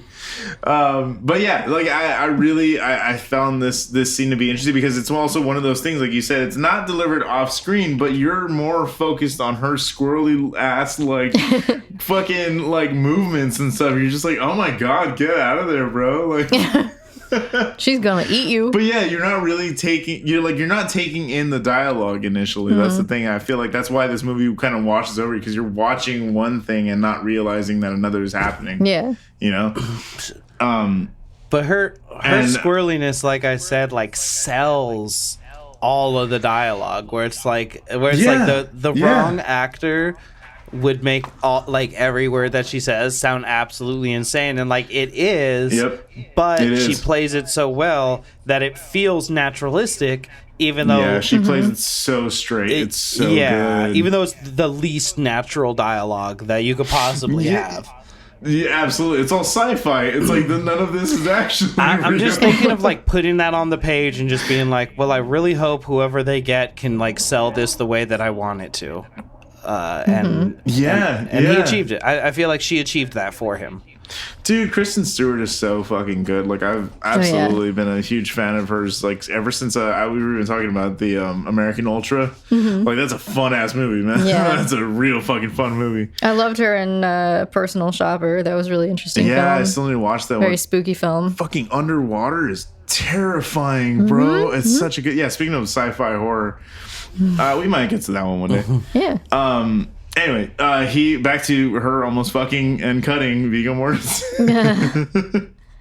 So she keeps like fawning over how interesting his disease is to her too. She keeps on like, you know, it's so interesting that, you know, you keep doing like multiplying these organs and this. And she reaches in, puts his finger in her mouth, or puts her finger in his mouth, puts it back in hers. They make out, and then he kind of like stutter clears his throat. Like, it's like an engine like struggling to turn over. It cracks me up. It's just him trying so hard to like put the brakes on the situation. Yeah, he's like, I'm sorry, I'm not very good at the old sex. Mm-hmm. I love it. I love that line of just line. Yeah, he's just evolving. Yeah, yeah, absolutely. So Saul and Caprice visit Lang this is finally when we get to see Brecken's corpse. He's extremely nonchalant about the whole situation as well. He's laying on the cooler when they walk in. He's literally he's leaning against it, being like, well, you want to see it, or what are we doing here? Yeah. he's like doing the like, you know, 4 fingers drumming, finger tapping. Yep. Just click. Y'all want to see the body in here? Fucking. And as they say in Letterkenny, pitter patter. Pitter patter, let's get at her. He explains that he can't go to the cops for a regular autopsy because it'll just be covered up, essentially. Right. So he needs them as artists, essentially, to show the world, public display for the world, because that'll make more of a statement. It'll make more of an impact. Yeah, and they're like, well, why would they cover it up? What the fuck are you talking about? And so he offers Saul a bite of the purple chocolate bar that we've been watching him snack on, and Saul refuses. Yeah, he's like, what the fuck is this? Yeah, he's like, I'm good, bro. I just saw a dead child. I'm not really finna eat anything right now.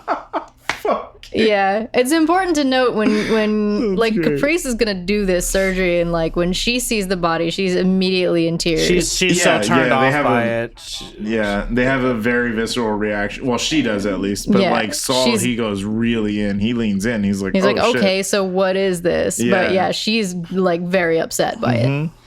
So Lang ponders the question to him if it's ever occurred to him that he's simply interfering with a fantastic natural process that he should surrender to. Oh, by taking his organs out. And they're like, he would die. Like, yeah. Like, what the fuck are you talking about? These are straining his system. Yeah, it's very interesting because, like I said, she did refer to one of the organs being like, oh, it's functioning. Like, when she's looking inside his stomach with the camera, she says, oh, like, it's a new one and it's functioning. So that's what I'm saying. Like, and that was an interesting point that he brought up. I was like, yeah, what would fucking happen if it grew in? Which is the point that they've all kind of been pondering to him, has been like, you become an Akira. Exactly. I don't know. You should try it out. So, yeah, that's kind of like the premise of what he wants him to, I guess, achieve with the Brecken show. Yeah, and he doesn't fully allude to everything going on, but he just says, like, you know, essentially he alludes, like, if you are evolving, then what does that mean of the next generation?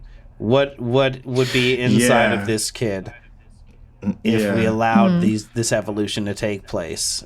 And the and have we said exactly what it is that his body does? Not yet. Soon. I thought that maybe that's what Timlin was talking about in part when she was trying to. Oh, in the before this? Yeah. No, I don't think. I think she does say that she's like, we haven't. He asks her, have you ever encountered a body that can solely or that can process plastics? Right, because that's what Lang has been hinting at. And then she says, no, we've never come across anything. And like then that. during this conversation, Saul does say, like, I went and saw his mother, and he's like, why would you do that? And he's like, well, I needed answers. And he's like, well, did you get them? And he was like, well, she said that he would, like, eat plastic. And then he tries to give him the candy bar, and he won't take it. So that was before he tells him that it's plastic. Yeah, they don't get into it yet. What exactly is going on with it, but like he's like basically like, if you'll bite into this, I'll tell you what's going on, and he doesn't. So then the conversation sort of just ends, and he's like, okay, well, if you want to move forward, we can move forward. Yeah, exactly. So Cope tells Saul that they want to take down Lang and his plastic-eating comrades. Yeah. So they want him to infiltrate this because they've heard about this sort of, I guess, uprising. Yeah. Of some sort. And he goes into, they all modify their body so that they can eat these bars, and these bars. It's a very complicated surgery to do this. And it's multiple surgeries, I think, because they lift up their shirts and they all got like a bunch of scars on their chest. And Cope tells him, this is industrial waste. It's not just plastic. It is synthetic. It is. He literally says these bars are made of industrial waste. And he calls them synth bars. Yeah, and a human body cannot take it. So the idea of like, if we could eat toxic waste, that would solve so many problems. That would solve so many issues on the planet. That would be true evolution. We are constantly trying to create like a bacteria that can eat through like different types of plastic, and that's the whole idea. Is like we want to build a bacteria colony and drop it on the like trash island in the ocean, and that's the concept for how you would fix that issue, So all these ships in the background and all this weird like dilapidation mixed in with everything. This is mankind's impact on the world that cannot be taken back. We have all this waste, all these single-use plastics, all these things that are like derived from natural things, but made into this unnatural form. And later they say naturally unnatural.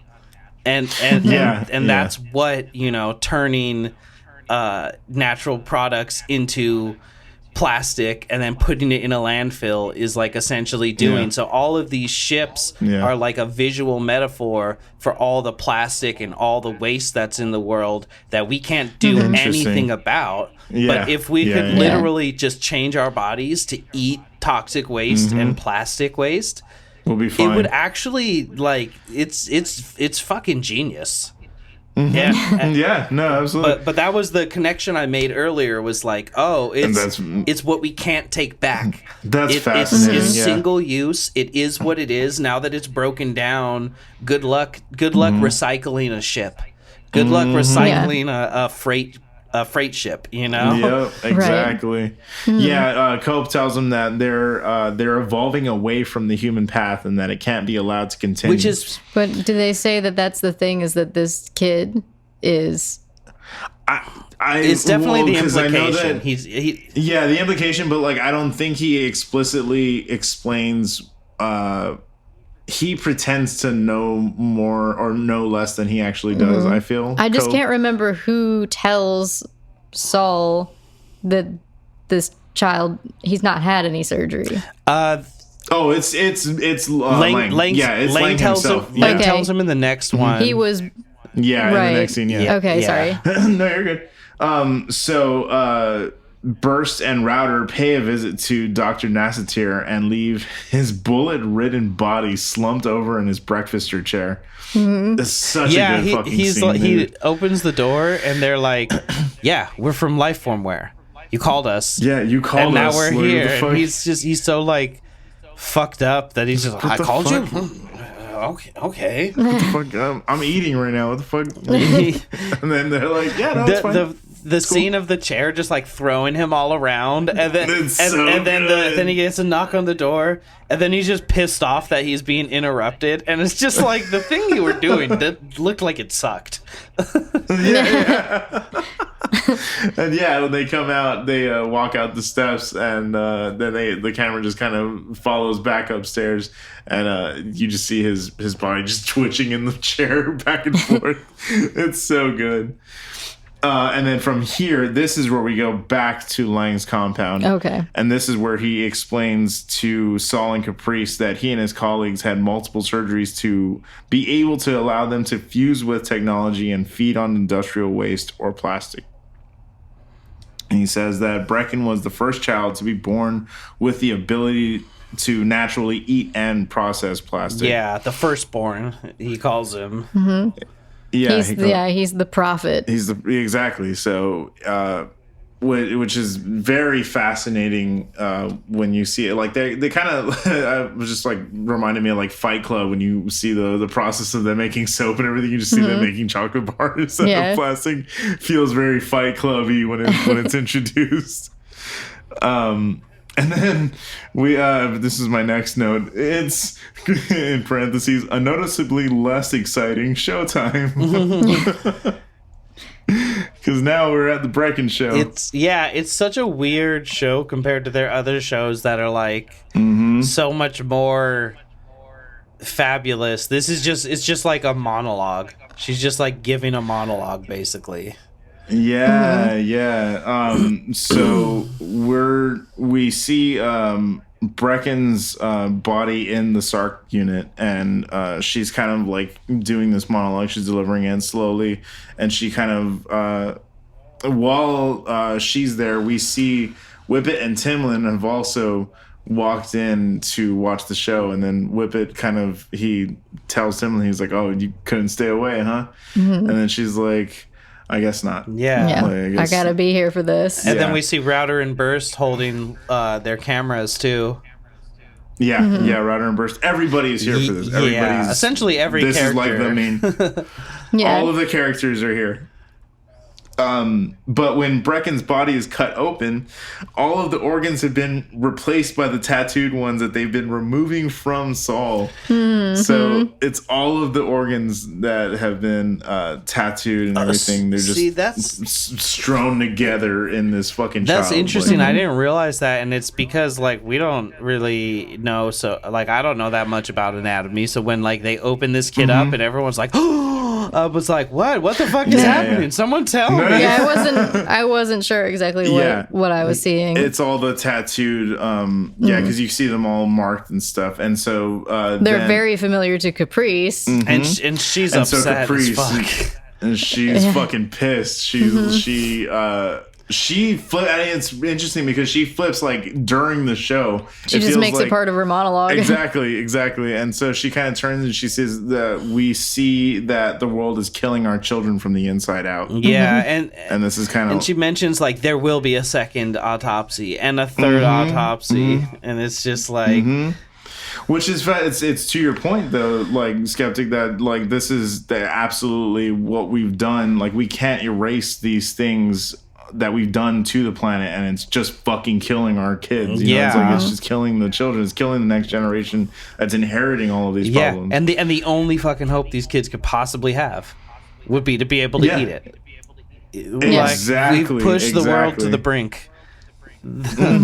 Absolutely. And I just think that was a fucking beautiful scene. Like when that happened, I was like, oh, that's the monologue is so beautifully given, and powerful. And I just love, like, I think this was the point where I just cracked up, just being like, she literally like put down the script for Death Stranding as they wrapped, turned around, picked this up, and was like, oh, it's you son of a bitch. Can I get one thing where anything makes sense? She's here for it. She's in the lobster. For sure. Yeah, dude, she's fucking great in that movie. Oh my god. So Lang is sitting outside on the steps, and he's crying to himself. He runs he's out. He's like furious and broken, and he didn't care that his son was dead, but he cared that it didn't translate to the legacy he had set up for himself. The organs were gone. Exactly. Yeah. So we see him sitting outside, kind of sulking, and Burst and Router sit down behind him and kind of just ask him like, "How you doing, bud?" They're there. He's like, "Yeah, they're there." And then they drill into his skull like they're going to an Australian prom. That's right. They simultaneously too, like, dude, they just fucking both pull him out and go freaky right bitches. Like, god damn, like, oh, it's so good. And then they just bounce out. They just roll him down the stairs. Yep. Yeah. Hey, and they just take off, and Cope meets with Saul again and admits that they had Timlin get to Brecken's body before he could perform the show because he couldn't allow that information to leak to the public. So that's why Timlin was there at the show. The baddies won. Yeah, that's why Timlin was there in the show, essentially watching. She's like, oh, well, I got to watch my own handiwork. Yeah, so she got to be part of the show after all. And Saul tells him that killing Lang was just going to make him a martyr, and that's just what the cause needs. And the way he says that, he's like, huh. It sounds like you're starting to believe. And he tells him, like, well, to be undercover and to do it right, there's a piece of you that needs to believe in it. Yeah. And so you're just like, that's interesting. And he says here too that Timlin, the reason she came to the show was to look at her own handiwork. Exactly. Well, like, she's fucking squirrely, man. What have we learned? And Caprice wakes Saul from a dream. This is the scene that we were talking about earlier. Caprice wakes Saul from a dream and asks him what it's like to feel physical pain, which he says it's hard to be clear about because it mixes with the emotional pain of the dreams and the physical pain of my body. And so it's not something I can sort of convey. And the way that, like, they're kind of, like, strewn, like, on the floor, it's very fucking cool. Like, they kiss upside down. It's just a very beautifully shot scene. I feel it was a very, very interesting scene. So he tells her that he has had a dream about the Treese family being in the Sarg unit together while they were both at the controls, while him and Caprice were manning. It was like a family autopsy, he calls it. What family? The Treese family. Lang, Brecken, and Juna. Okay. Yeah, he had a dream that they were all... The three of them were in the machine at once, and that they were both performing a family autopsy on them. Yeah. Which is twisted. That's fucking demented, dude. It's so weird. It's so fucking creepy, man. And she's like, that's nice, dear. Yeah, absolutely. Then we then see Saul in his breakfaster chair, struggling to eat again, when Caprice grabs a Ring camera and a plastic bar to offer him, which he finally decides to accept. And when he takes a bite out of it, she's recording him. The chair goes still, and he gazes to the ceiling in ecstasy. And we roll those credits. That is Crimes of the Future, baby. Doesn't he shed a tear? Yeah. He's like, a tear of joy. I mean, it's ambiguous. It's definitely ambiguous. It's a very ambiguous ending. He's either about to die of plastic consumption or he can eat plastic. He fixed it. He fixed it, and now that's what's going on with him. Like, finally, I figured out my diet. Yeah. I feel like the implication is sort of like these plastic eaters could, like, eat a little bit of plastic, and we're like, well, if we could figure out this surgery where we could, like, just subsist on it. So I feel like it's sort of like if he takes this bite and it goes well, now he knows the path that he needs to, like, go down of, like, you could take one bite of this thing and be okay, but you can't just eat plastic forever now. Like you can't just make that transition. But also maybe because he's shown to be evolving so much more rapidly than other people and almost like a template, it could be that he just also has, like, happened to evolve like Brecken. But it's ambiguous. It could also be he just dies 5 seconds later. I love it because he also explains to when Lang is explaining what happened with Brecken, he tells him, he's like, you're telling me that surgery traits that were inherited by surgeries, or you're telling me physical traits were inherited by surgeries that were done to you somehow got passed on, like the traits got genetically passed on to your son? How does that even fucking work? Yeah, he's like, that's not possible. Well, yeah, exactly. Well, like, to a degree, this is a real life thing.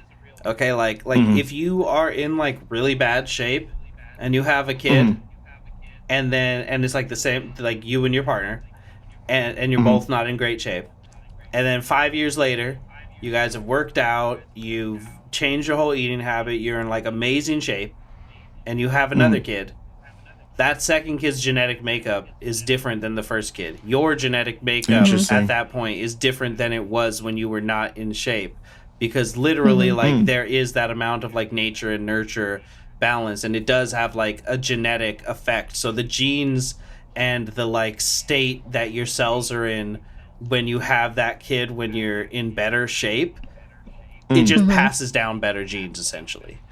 And this has been like proven to be a thing. So it's so kind of building on that idea in like obviously a science fiction bullshit way, but of just, you know, if being in better shape, being in worse shape, having surgeries, having diseases or injuries or whatever can affect your kids in real life, then what if we took that idea to an extreme where having like these big surgeries can then have those effects? So, you know. Yeah, absolutely. Well, the thing I love about this movie is that that's what is so fascinating about this, is that the conversation that kind of comes up around what they're showing, it's less about what they're showing and more about like what's being said. It's so fascinating. It's so funny that it's like it's a movie about hacking on each other for sexual pleasure, but at its heart it's about like just our fast consumption based society and how we're building systems that cannot last forever, and how when the system realizes that, it's gonna fight and claw, you know, as much as it can. I read somewhere the theory that Burst and Router's murders are just the government and Lifeformware are in bed together, and they want want to use this technological solution to fix things and keep things the same instead of letting biology run its course and change. So they're just doing these murders, and then the cops are covering them up. Right. Yeah. Well, they're essentially hitmen, you know what I mean?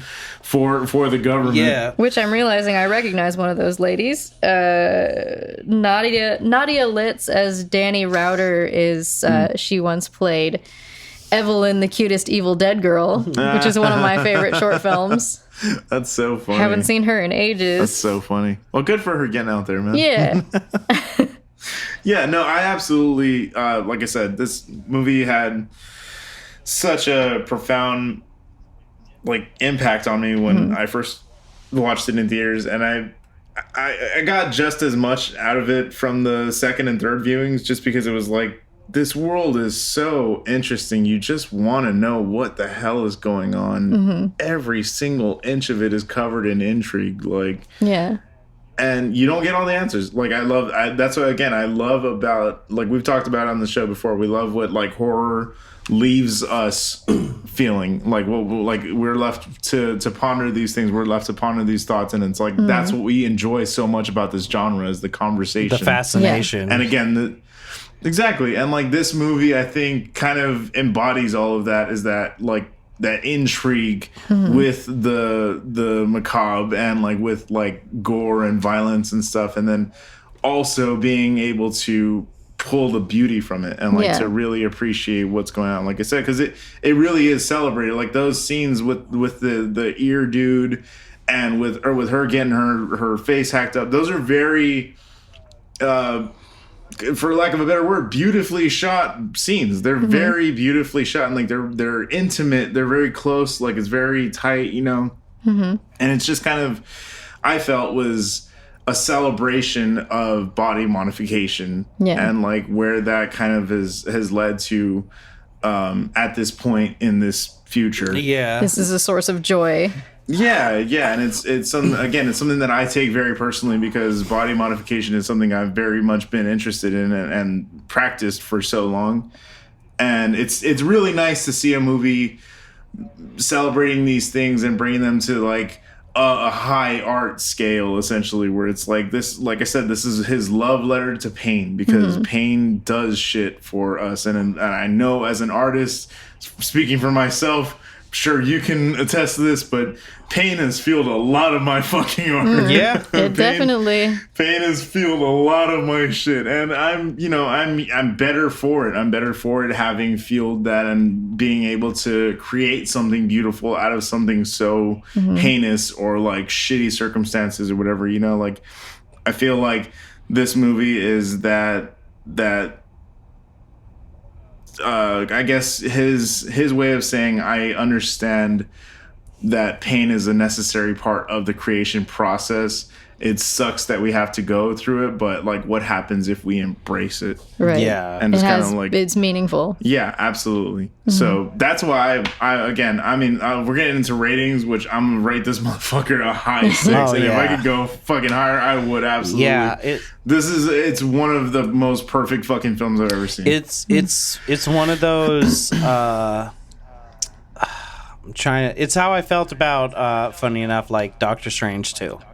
Which this is a hilarious soapbox to hit on this podcast. Hey, stand on it, buddy. But, love it or hate it, you cannot sit here and look me in the face and tell me that Doctor Strange, the Multiverse of Madness, is not a full-on career retrospective, like, celebration of Sam Raimi's oeuvre by Sam Raimi. Like it's just so wonderfully like encapsulates like his entire catalog, essentially. That's his entire like skill set. And I feel like I gotta watch it. It's so good. You definitely have to watch it. I'm there's surprisingly some there's a lot of Evil Dead in it. You would be surprised how many like there's several moments where you're like, that's just an Evil Dead beat. And that's cool. That's cool. And it's fantastic for that reason, honestly. But this is Cronenberg doing that. Like I said, being like, okay, what if I just did my thing, but it was the whole world? It wasn't one guy is finding out about this and everyone's like, you're crazy. No one's eating plastic. It's a world where they're like, yeah, these motherfuckers eat plastic, bro. Isn't that crazy? It's a trip, dude. Like, he really pulls the scope out like from all of his movies, and I feel that's why I feel he's had his entire career to make this film. Therefore, I feel it's his strongest film for that reason. Yeah, it reminds me of. It's funny how often it becomes video game talk on here, but it reminds me of BioShock. Let it ride. If you guys don't know this, the creator of BioShock, Ken Levine. Before BioShock, he did these two games called System Shock. BioShock is System Shock underwater. It's just literally I didn't know it's that. just the same thing. It's genetic modification, a little bit of like, having powers and abilities. There's like, technology that you're fighting against and all this stuff. But then BioShock Infinite was BioShock but multiverse, and it ends with there's always a man, there's always a tower, there's always a city, and there's these like multiversal constants, and it's basically Ken Levine saying, yes, I'm just gonna keep fucking making System Shock because every time I make it better, and there are an infinite number of ways for me to remix this story and retell this story, and each one can be just as valid and just as powerful. Fucking badass, dude. And it's like literally to the point where his next game, I forget what it's called, but I saw a trailer for it and I was like, this is a Ken Levine game, 100%. And I had to look it up and I was like, yep, it's him. And it's literally... So they just did a System Shock reboot recently that's going to come out like later this year. Interesting. And so funny. He did System Shock, and then he did BioShock, which was System Shock underwater, and then he did a new System Shock, which was BioShock in space, and now he's doing this new game, which is System Shock underwater but different. And I'm just like, I don't care, dude. It's going to be a fucking masterpiece. This guy does not miss. But it's like the same thing where it's like Cronenberg just always is going to hit these certain notes, but I don't care because it's always going to be a masterpiece. It's always and I will watch literally the same movie by this. Did you know he has another movie called Crimes of the Future? Crimes of the Future, yep. Yeah. So it was. I was wondering if we should bring it up, but there was literally the wiki even says it that there's no tie to it whatsoever. Like besides the name. It's funny that it says that, but do you know what the ending of the original Crimes of the Future is? So it's about this guy who's like there is an element of body modification and there is an element of like trying to search for his identity through that, and he ends up it says he aligns himself with a group of pedophiles because the whole thing is that there's like this disease that kills all sexually mature women. And so it's only men left in the world, like trying to figure out what to do with this like whole evolutionary genetic change. And so this group of pedophiles capture this girl and they put her through this process like that, like they inject her with something that causes her to like mature and go through puberty. And the end of the movie is like they're definitely gonna rape her. And as the main character like starts approaching her, she starts salivating, and it's like Brecken's saliva, and it's like thick and gooey. And then the main character has taken his shirt off, and his nipples start to secrete the same thing. And he realizes by them forcing this girl to undergo puberty, they've sparked this disease, this plague to like manifest in her, and it's manifested so quickly and so powerfully that now all of them are gonna die too. And by doing that, the plague jumps to men. So like all of mankind is doomed at that point. That's fucking dude. All right, David. They say there's no links, but I think there's a lot of fucking links. I like. Yeah, that's wild. I feel fucking stupid for not watching it before covering this one. Yeah, well, but everything online says they're not related at all, despite having the same name. But like, they sound pretty. I don't know. There's a lot of themes like you're just explaining that are like heavily tied to this fucking movie. And that film was made in 78 or something, and it's set in like 1997, which is so funny when you see like Escape from New York and it's like, yeah, it's 1998 nuclear apocalypse. You're like, what? Oh, girl can dream. So what did you think about this one, Evelyn? Oh, I was deeply confused, but the conversation was really good. So I'd say like a 5 out of 6, probably. You guys got it there for me. Yeah. I was like really sleepy and really confused. But I figured I was just not cracking it. It's fucking hard, man. It's a difficult movie to crack. Thank a lifetime of playing JRPGs and trying to make sense of those. Well, it's very reminiscent of an anime style, like where it's just fucking dropped into a world that's already fucking fully realized, and you're just like, all right, what the fuck does that mean? Okay, why is he eating in that fucking chair? What is that chair doing? I love that like it's 100% a horror movie, but I love how it's like there's not really a lot of murders. There's not a monster. There's not a pervasive force that they're fighting against. It's just literally they have outlawed your body, and they're fighting to like change that. And I really feel that at the end, like I love, Cope, Saul, and he just doesn't turn back, just saying like, I'm done with this. I'm not coming back to this beach.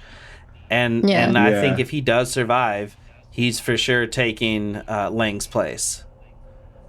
Oh, yeah, absolutely. Like, he's going to get involved in candy bar production. Yeah, which I don't know, man. I feel like maybe this doesn't need a sequel, but like it'd be cool to kind of, like you said, like live in this world a little bit longer. But like I feel like this just works as what it is. You know what I mean? Like just a little like slice of life, like I said. Yeah.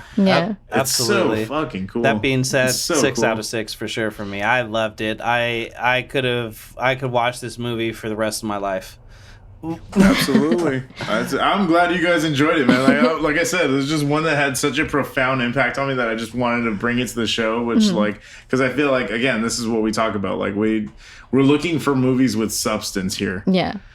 We'll do, like the lesser known ones, obviously for, we'll do the more well-known ones. I mean, obviously for like, the fans and stuff, but like, man, the good ones. The ones we're talking about, man. These are the ones that we're talking about. Like these are the You fucking, don't have to excuse the slashers episode this much. I'm sorry for what I did. Dude, like slashers is so much fucking fun. That's what I'm talking about. Like the space that we've been able to create with like these movies that we just didn't initially think that were quote unquote like important. You know what I mean? Like we didn't think that they were like had a space for whatever. But like this, like, doing that episode especially too, like, really got me. Like, I fell in love with slashers, dude. I really did. Like, I really do talk about, like, oh, like, what it was, whatever, and we talk shit on the show. But, like, no, it's a genuinely fun fucking movie, and, like, it's cool. It's very cool that we were able to all share that. Yeah, absolutely. I'm so glad you guys really enjoyed it. I feel like you just have to, as a person, be able to say sometimes, like, yeah, I love this thing, and it's not the best, but I enjoy it, and I'm not going to sit here and try and be like, everything that I like is the you know, the greatest, most intellectual thing, and if you don't like it, you just don't get it. But it's just like, hey, bro, sometimes something, like, you know, that's sometimes you just love something. Sometimes something lowbrow is high enjoyment, and it just is what it is. It's like, I realize that whatever this thing is, this action shown in anime, like, it's not the most intellectually engaging thing, but, like, I just love watching these guys fight, so whatever. But goddamn, I love some explosions. Yeah, and then occasionally that's okay, but I think you have to kind of, like, have the ability to be like, yeah, this isn't the greatest, best thing ever just because I like it. Like, this is kind of crappy, but I love it. So it is what it is. I don't care that it's, you know, technically not the best. Hey, motherfucking men, son. So with that said, do you have a question for us this week, or did we... You know what? I was so fascinated. I didn't even think about it. So we know your you know, fascination with body modification. And I have quite a few tattoos myself. So I guess this is just sort of like a solo question for Evelyn. Do you have any tattoos? Oh God, I do not. Oh, blank canvas. Someone cut her up. Yeah, I mean, I have, like, I have my ears pierced twice. Nice. Which, you know, is a very common thing for women to do. I got my ears done at Claire's like 6 years ago. Oh, yeah. Gotta do it. I've thought about, I mean, I've never been tempted to do, like, a lot of stuff. Like, I've thought about nose piercing from time to time. Nostrils suck, bro. Yeah, well, I think I would do septum, but I don't know at this point. I really like tattoos. I like looking at tattoos. I'm one of those people that is so indecisive, and everything in my life is apparently so impermanent that there's just not anything that would be worth putting on me that I wouldn't later question, I think. Yeah. So what we're saying is, when we hit 1,000 listens, we're gonna do a contest to design Evelyn's first tattoo. Yeah, absolutely. So we'll get you there one day. Don't worry. It'll happen. We'll bring at you some to the point. dark side. Don't worry. Okay. So just a big picture of Chainsaw Charlie on my and it's just a huge thigh and it piece. just says it on the ribbon. That's naughty, not nice.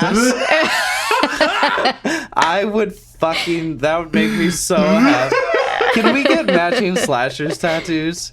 Can we just each get one of the killers? There's 3 slashers. I'm done. There's 3 slashers. I'm so exactly. serious. Yeah. I would do this. If you guys would do this, I would absolutely totally fucking do this. I ain't this. joking. Bitch, I got a slice of pizza on my arm. What the fuck? I'm down for the cause. Okay. Absolutely no comment. Okay. So this is gonna happen. But in the meantime, it's a little personalized, the questions. So for Evelyn, it was, do you have a tattoo? For Sideshow, what was your first tattoo? Oh, my first tattoo was actually my Slipknot tribal logo. Nice. I had to have it redone because it didn't heal right, and then I added to it and made it a little more, a little more personalized. I put a little, like, glow in the back of it, put some veins crawling out of it and shit. So it seems to be the one that got me a lot of compliments initially, but now people just don't know where to look, man. Where do you begin? I got my neck, I got my fucking face, Yeah. like, I got everything done. So, but yeah, no, I that was my, and I got it on my, like, it was my 18th. No, it wasn't my 18th birthday. It might have been, like, after my birthday, but I remember walking down graduation aisle with it. Nice. And Nice. everyone was like, whoa. Nice. when you, so not like a cover up, but like they went over it, like you said. They went up and like retouched it. Yeah, when I get retouches, like touch ups, man, I feel like that's so much worse than the actual tattoo. Like it sometimes it could hurts be so much worse. You're going over fucking bloodied skin or like scarred skin. Yeah, even when it's like been a couple years, it's just more tender than the other areas. It feels to me. As of this recording, I still have to go back and get a second touch up on my fingers, and that's fucking terrifying to me. I can't imagine, like, dude, it was the worst fucking pain I've ever felt in my life. Out of the every tattoo that I have, my fingers are absolutely the fucking worst I've ever had done. For me, the worst that I've ever had is I have this JoJo, the arrow, the to be continued arrow on my. Oh yeah, because you're on the inner wrist. Yeah, right here, like the closest it gets to my wrist. That was real bad. I did not like that. I'm not looking forward to, because I want to get a full sleeve on my other arm, so I'm not looking forward to that. Yeah, the wrist area, that tender spot. My first one was this the Love Park sign on my chest. Nice. For Love Park in Philadelphia, which was like a huge street skating spot in like the 90s. So that's my like skateboarding tattoo. But that was my first tattoo, and the very top of the letters are like on the very bottom of my like my my clavicle, my collarbone. Ooh. So like most of this I was like, oh, that's not too bad.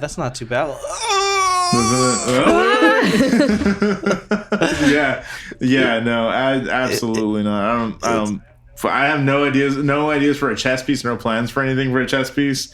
But because I've heard all of the horror stories about when you get to right on the fucking on the bone. My cousin T, who passed away a few years ago, he was a white guy, and he had tattooed in like Old English, like in like an arc around his stomach, which I just always was like, Jesus Christ, how did you do that? But he just fucking that. But he just had honky tattooed on it, and it sounds crazy, but like my family is from like South City, Daly City, and it's like a very diverse area.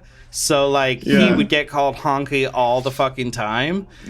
So he just decided to embrace it and was like, fuck yeah. Like, nice. Like whatever, bro. It doesn't bother me.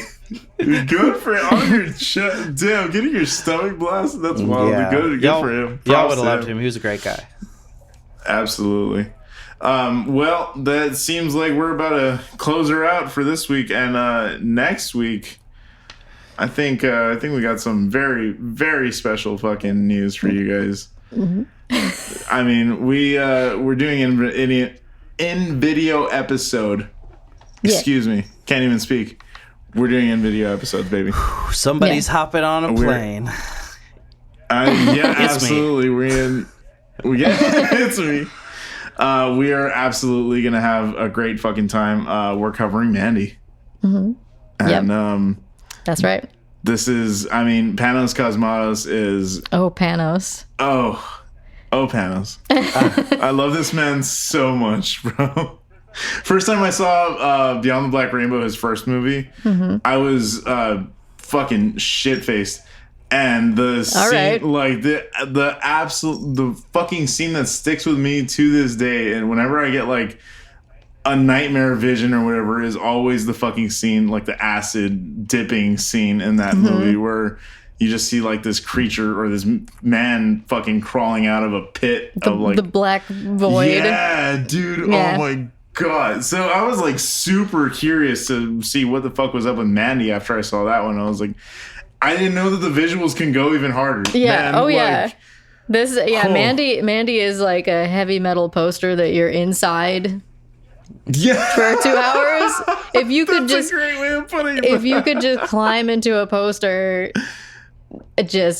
yeah, it's fucking amazing. Feel like what it's like in there. Nicolas Cage is probably fucking my favorite role. It has it's to funny. Be. This is the first thing we're doing with Nick Cage, because I'm sure he's going to come up again at some point.